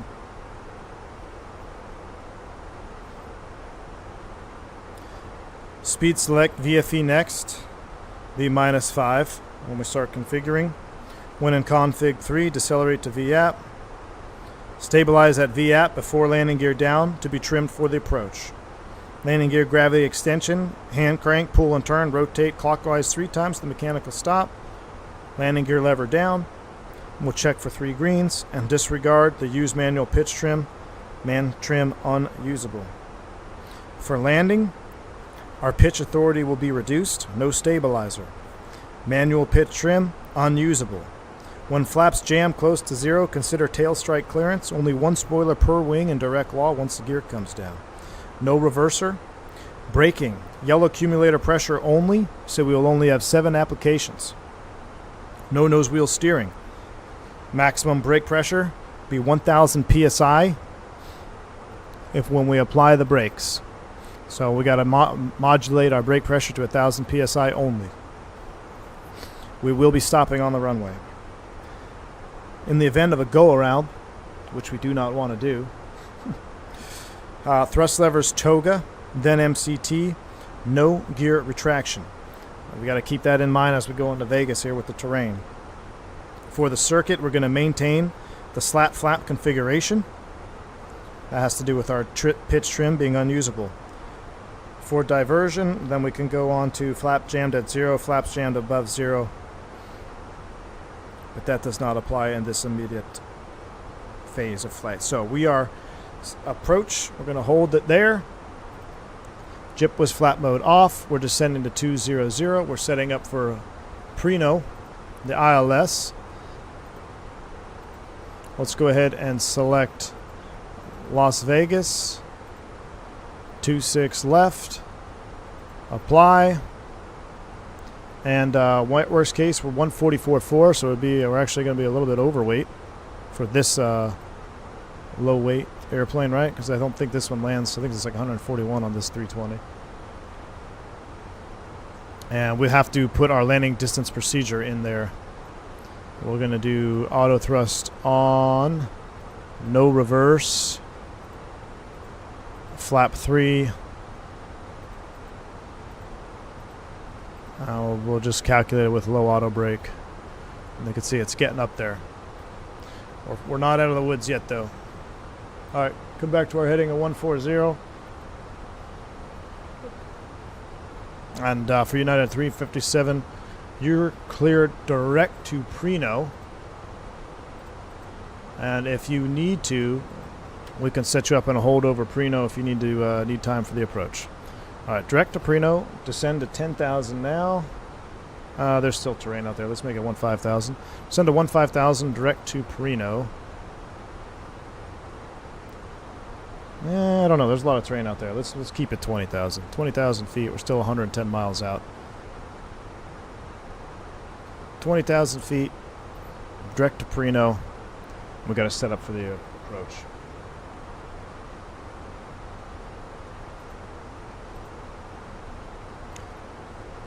Speeder at Preno, I'm aware of that. All right, let's go here. Let's get the weather for Las Vegas. METAR only. We'll send that out. Sending 200. Now we'd have to make a PA.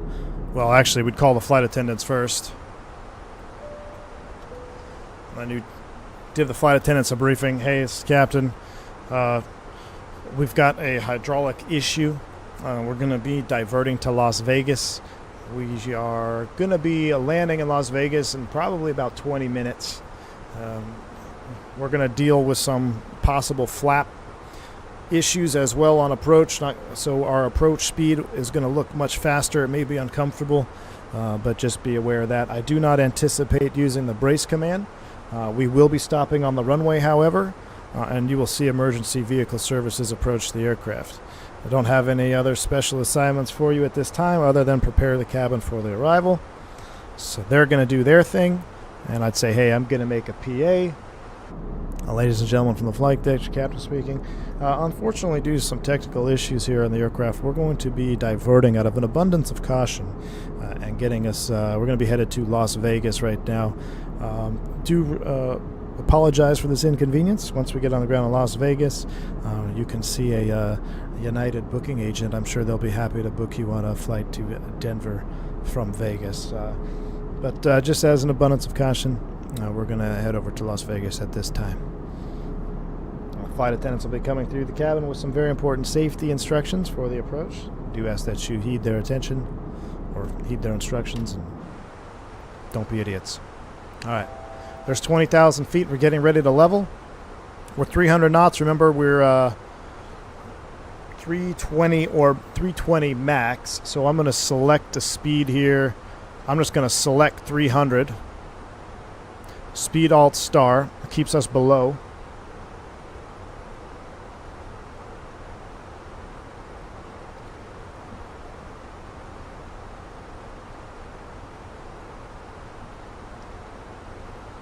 And United 357, you can maintain block altitude of 18 to 22,000 if you need it. All right, so 18 to 22,000 if we need it. For our block altitude, we're speed out nav. Let's get our weather data. Let's finish setting up the airplane. Las Vegas, 210 at 10, gust 17. 10 miles, 41 degrees, 29er, 89er. 29er, 89er. 210 at 10. 41 degrees. ILS Zulu for the approach.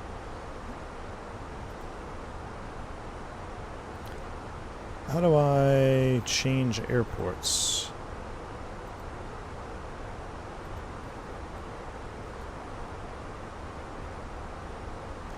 Can I not change airports? I want Oakland. There we go. Add destination. Las Vegas.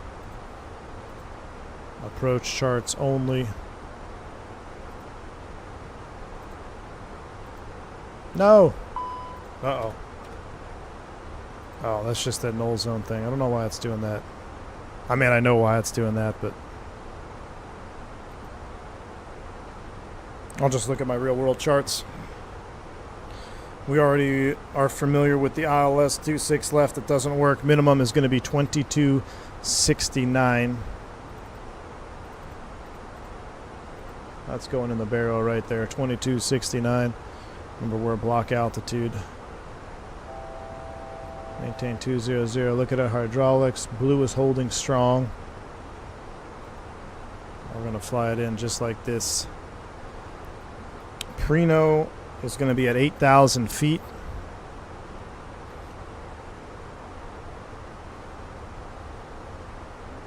Look at the plan real quick here.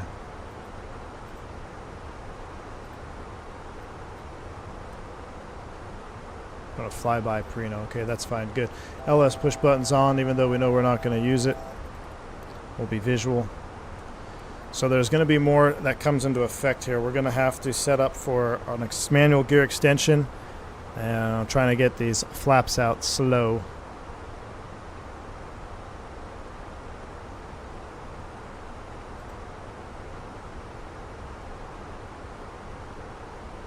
Doesn't the master plan also affect G's on the side of landing? Yeah. G-force would mean you're like, what is it? Weight times acceleration, isn't that something?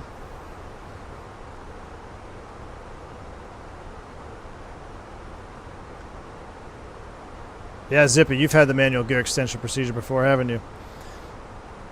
Alright, 48, so we still got about 10 minutes here. So basically 10 minutes of everybody just freaking out. But if I look at our status page here, we just got a couple things we got to remember. When we apply the brakes, we need to modulate 1,000 psi.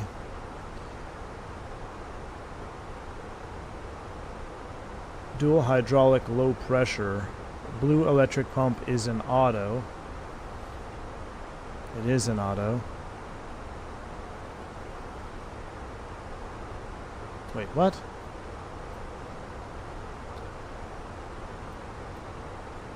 Yeah, it is in auto. Okay. If yellow overheat out, yellow engine pump 2 on.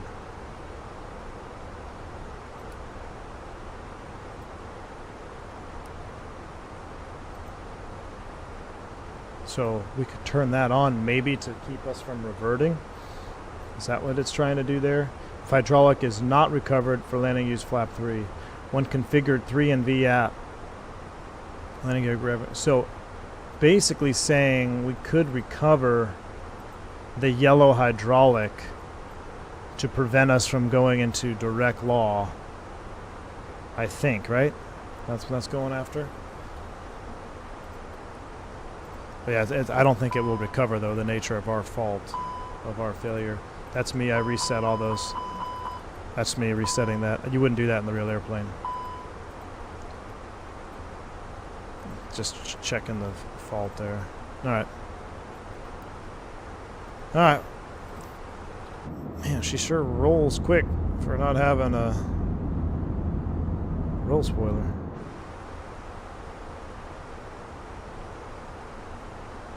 Yeah, we did landing perf, but we gotta wait on our flap configuration here. We ran it with flaps 3, and we need 8,000 feet, which is pretty significant.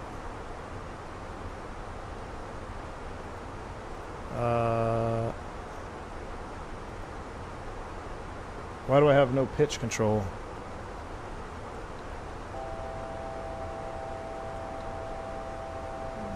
Whoa.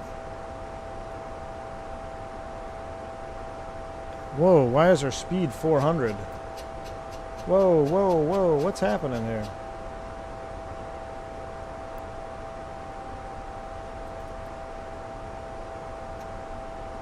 Auto thrust off. What the heck was that all about?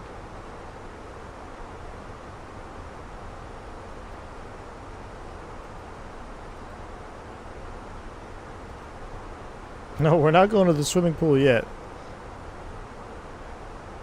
But we're going to continue to send down. Let's do 15 thou. Open descent.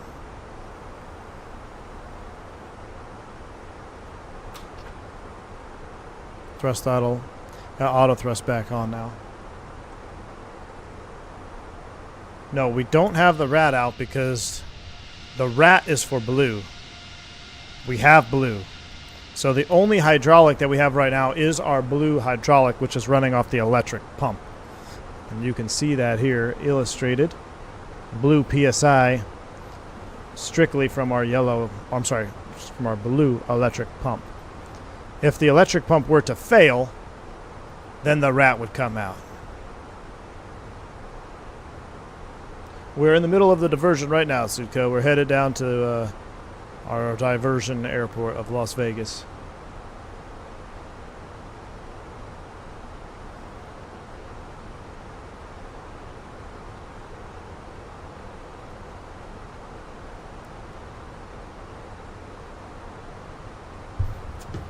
All right. Yeah, so I'm not going to retry that yellow pump because that really jacked things up on there. Went to 400 knots. So we're going to leave the yellow off. It's going to mess with our flaps too. All right. Magic Barrel ref key 2974. This should have been on. Seatbelt signs are on. I'm going to get all the lights now. Just, no, I'll wait till we get through 10. We can keep coming all the way down 10,000 feet though. Let's come all the way down 10,000. 30 miles, 37 miles from Preno. Watch that speed there. 320 max. Fail the blue and you got a United 232. Yeah, well, the rat would come out. So. No, the rat can't be MEL'd. No, the rat cannot be MEL'd.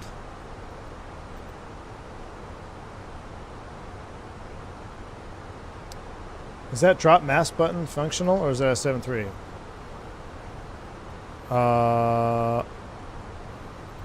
I mean, I'm sure it's functional. I don't think it's modeled in the back. I'm curious. Let's just see for the hell of it. Freak everybody out. No. No, there's no mast dropping. But now you can see oxygen passenger on. That's normal. But we wouldn't have that. We wouldn't have to do that. I did have to reset that on ground. But yeah, now the masts are deployed just in case. Keep everybody from hyperventilating.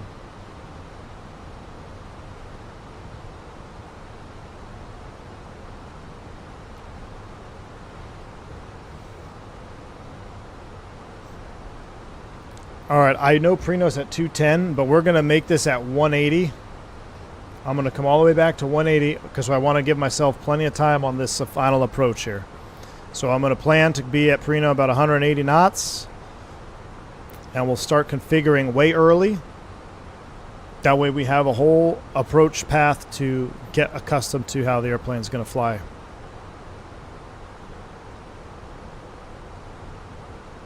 Should be added for simulation purposes. To be honest with you, I'm kind of surprised it's not. I'm surprised it's not. I don't think anybody does, though. Or does the 7.3 simulate that? Imagine the frame drop when you dropped 200-something oxygen mass in the back, all dangling around. How to kill your FPS in 1 second. Yeah, Randall, I saw that picture of that 319. I can't wait, man. Yeah, this side stick profile is all sorts of jacked up, man.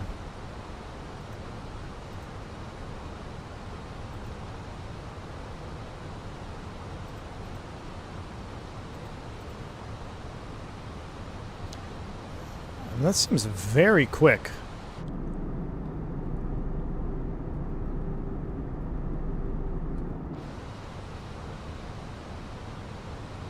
All right, we're going to get our Chinese speed brakes on here to help slow us down. We'll go ahead and get our cams on. We'll continue down to 8,000 feet. 8,000 is blue. We'll activate and confirm the approach phase.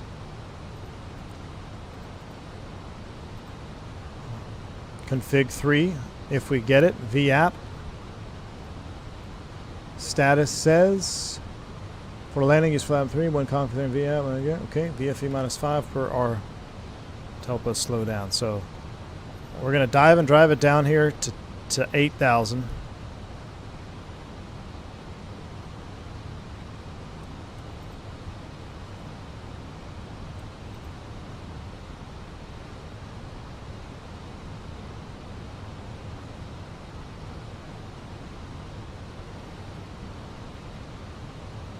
Maybe I should do one turn in the hold at Preno. I think we'll be okay.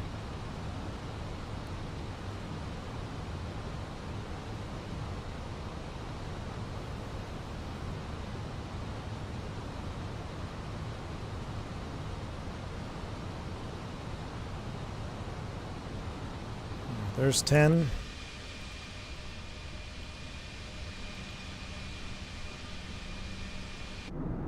Of course, it's gusting like 30-something knots. You can see the wing flex out there. It looks so good.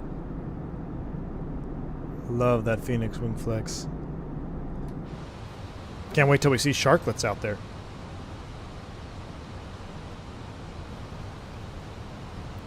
All right, 1,000 feet to level off.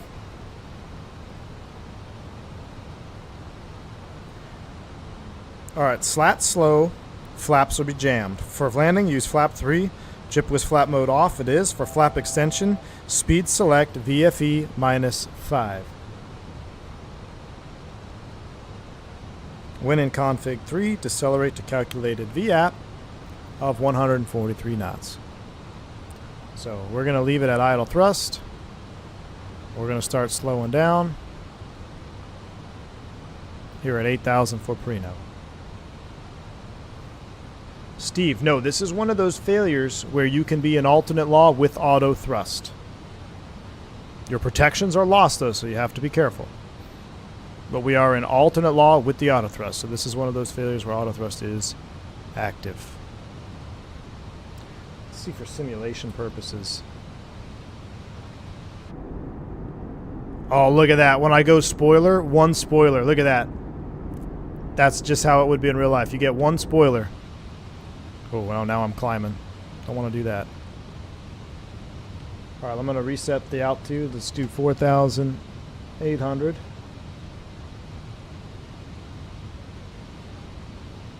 Thrust idle, open, descent. We're going to be very careful here. Hot and fast and high. VFE -5 knots. Flaps 1. Slats are going to be very slow. We only have slats and no flaps. So here come the slats. Slat slow.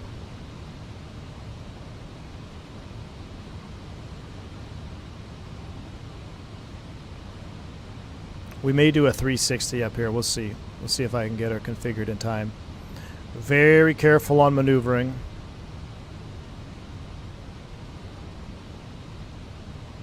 We'll come to our VAP. What did we say? 143? 143. There's VFE next -5. Flaps 2. Slats are coming out. Flaps will remain at 0. Stow that speed brake there. And here is VFE -5. Flaps 3. Slats will move. No, slats will not move, right? Yeah. But our flap lever is in the 3 position. Slats are at 3. Flaps are at 0. We're slowing to our VAP.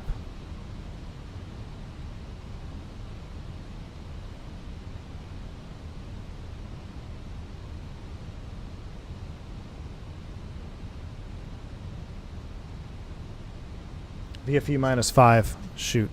175. There we go. Pitch down.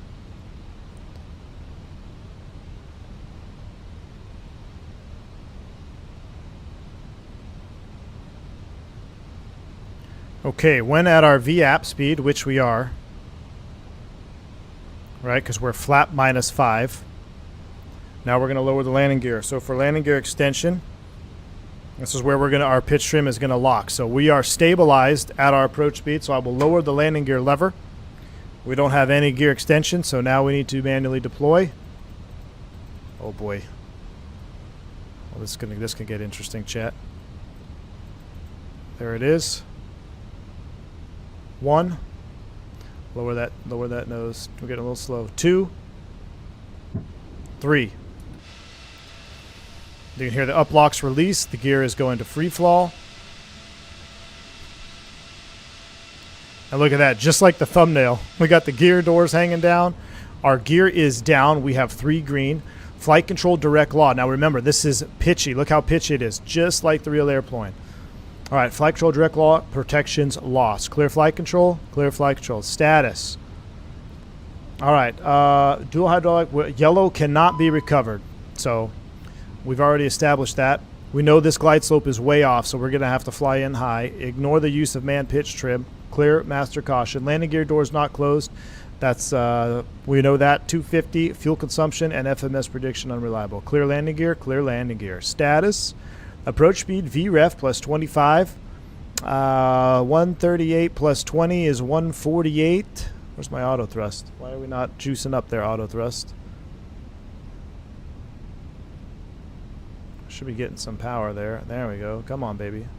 Juice yourself. Look at that. That's twice it's done that to me. 158. So 163 will be our final. Landing distance procedure. It's been, so say we've already done that. Direct law, windows are all associated. Slat slow. All right. Land ASAP, we're checked.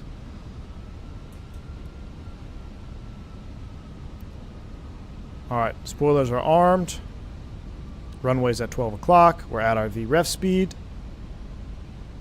Yeah, I don't know why. I might have to use manual thrust because the speed seems to be... Oh, we're in alt. Son of a gun. Never armed the approach. Glide slope blue, loc blue. There it is. Glide slope star, loc star. That's why the thrust was coming back. Okay. There we go. Speed. Now we're back on it, but we know we have to fly this high. We've got to stay at least a dot high on this. Okay, so landing is pretty much completed. Reminder, no reverser, yellow accumulator pressure only for brake application, and for the pedals, we got 1,000 PSI, no nose wheel steering. The go around, max pitch, 15 degrees, Toga, then MCT, no gear retraction. If we have to go around. We're not going around, chat. Alright, we are stable. We're high on slope, which we need to be. 162 knots. Advised tower, we need crash, fire, and rescue. Flight recorder, I'll start that right now.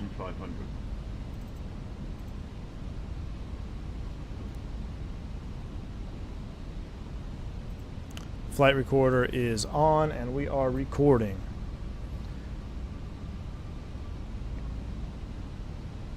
So I'm going to go ahead and turn off the flight directors and give myself the bird.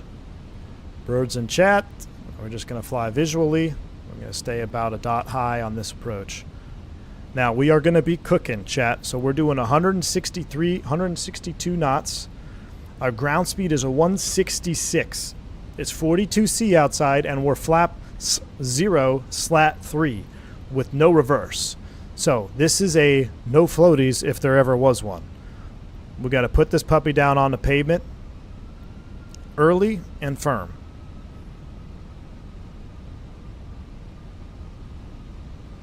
Probably should have done the other runway, but this is worst case scenario.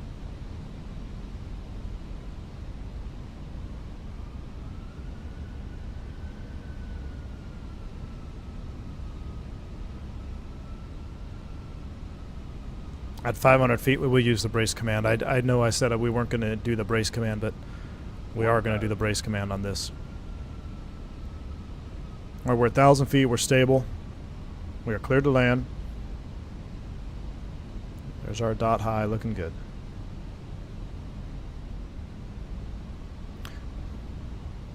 Definitely gusty. Nothing like doing this at 210, gusting 20 something.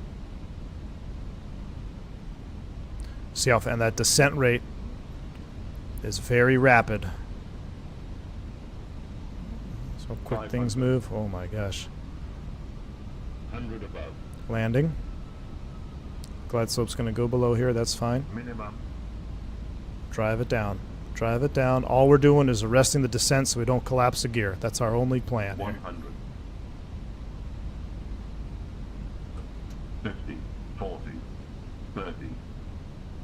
20. Retard. 5. No spoiler. Get her down. Single reverse. 2 reverse. They're not going to move though. That's cool. It's properly simulated. Now we're modulating our brake pressures. 1000 psi. 1000 psi. We're holding it. Still doing 100 knots. Look at that. 1000 psi. It's got the modulation, so it will hold it. That's good. Oh boy. We are getting close, chat. Hang on. Hang on. No.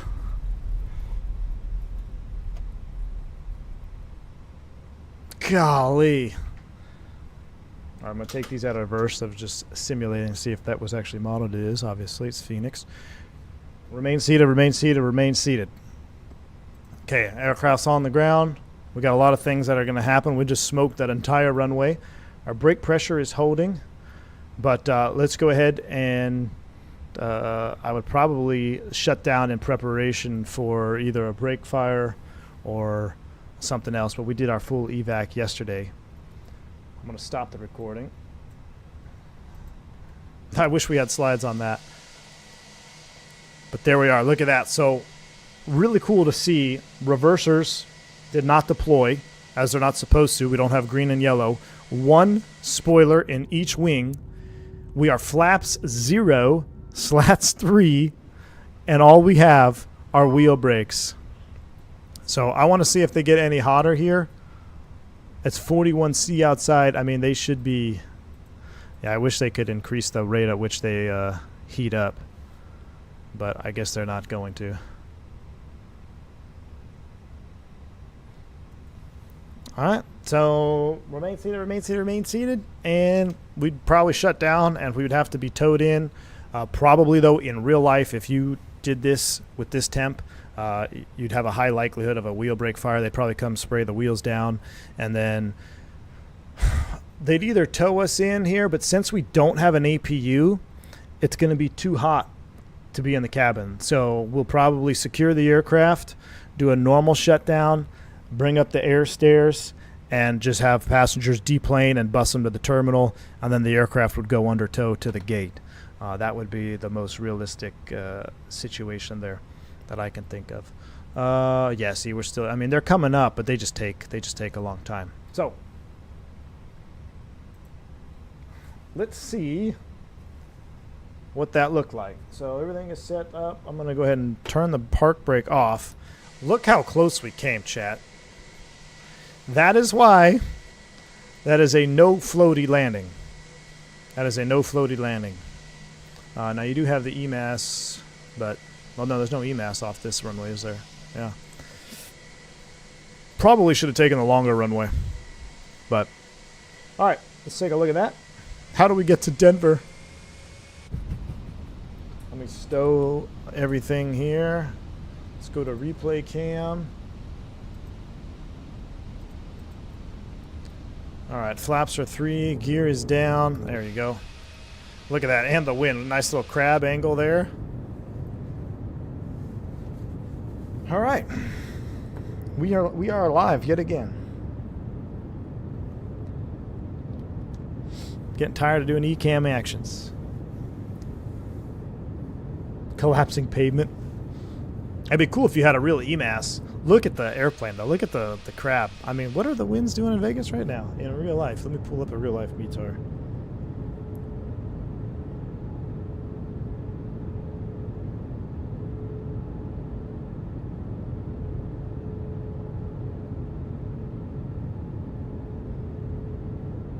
Right now, oh, I don't have service. Vegas update though looks good, doesn't it? I mean, this is real life. Right now, oh, I don't have the METAR. METAR information unavailable. Interesting. Shaq says, I don't care how we get to Denver, but it's not by these flights. In this case, my 2 rubber heels beats V1 6 rubber wheels. Yes. 2 beats 6 for sure, Shaq, on this one. Got to take Southwest out of Vegas. Is frame gen causing the fluttering? What fluttering are you seeing? I'm not seeing any fluttering. Looks freaking awesome, though. That's native frame gen. All right, here we go. So we actually floated it a little bit more than I wanted to. And again, that's, remember, you're in direct law here. So the pitch of this aircraft is very sensitive, and it's very well modeled. 100. So let's see, right about here, right there. See, that was too much. That was too much. 30. That almost put us off the end of the runway. 20. Retard. Hold it off. Oh, that was actually a really smooth touchdown. There's our 1 spoiler in each wing. A little off center line. Should have been better on that, for sure. And now you're literally just wheel braking at 160 knots. Minimum tire speed 195, so you're below that. But, I mean, that's 1,000 PSI. Does it show? Oh, it doesn't show. But I was literally pegged at 1,000 PSI all the way down. And then you have the accumulator as well. So you have 7, approximately, well, they say 7. You have 7 accumulator applications, which is parking brake applications. So I rode it all the way down until we were just about 40-ish knots. And then I was like, we got to stop. Park brake, apply, get a little accumulator pressure in there. And she stopped literally on the opposite number. What happens if you go under 195? Yeah, they pop, Shaq. They pop. They definitely pop. Well, yeah, that's what the book says. I don't want to find out. Let's see. I want to see that touchdown, though, again. That actually was better than half my single-engine landings. I got to get G's reinstalled, I guess. Off center line, though, here I wasn't very good with center line control. Have to clean that up. Yeah, see, we touched down just past the aiming markers. Should have been touching down aiming markers. So, got to clean that up. While that's a pass and successful, that's a little too close for comfort. I'd like to put that down in the paint there. A little too long. Especially for Vegas. About 1,000 feet too long. That's just so neat, though, to see how that 1 spoiler comes up. It's modeled perfectly. Alrighty. It's 2 o'clock.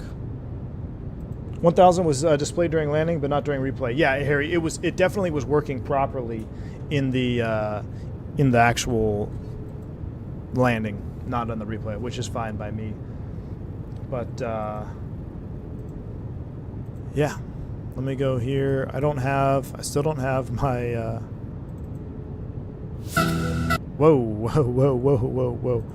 I still don't have my finishing song, but we'll end it with this one. Why is that so loud? Is that extremely loud for you? There you go. All right, chat. Me and Vodka will test your controls tonight. All right. I'll be curious to see how my controls works out. Might have to do that on Monday or something before we hit the sim. But that's going to wrap up today's flight.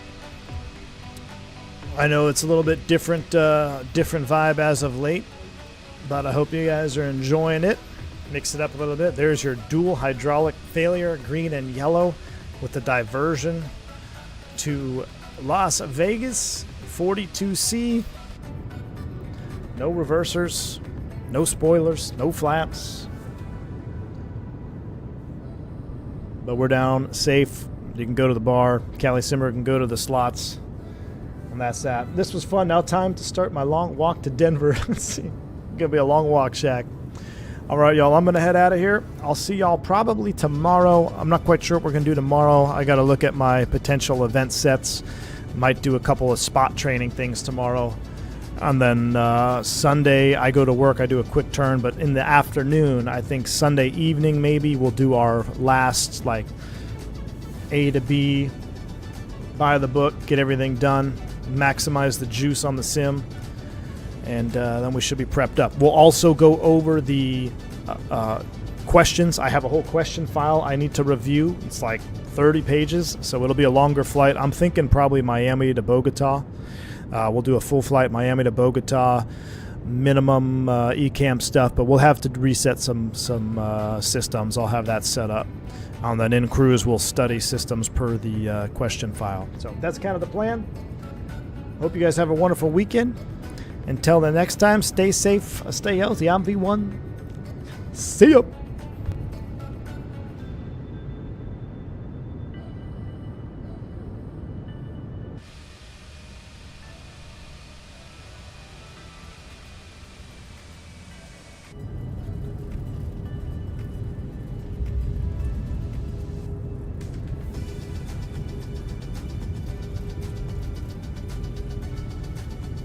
Definitely Shaq. LaGuardia. LaGuardia's got to happen.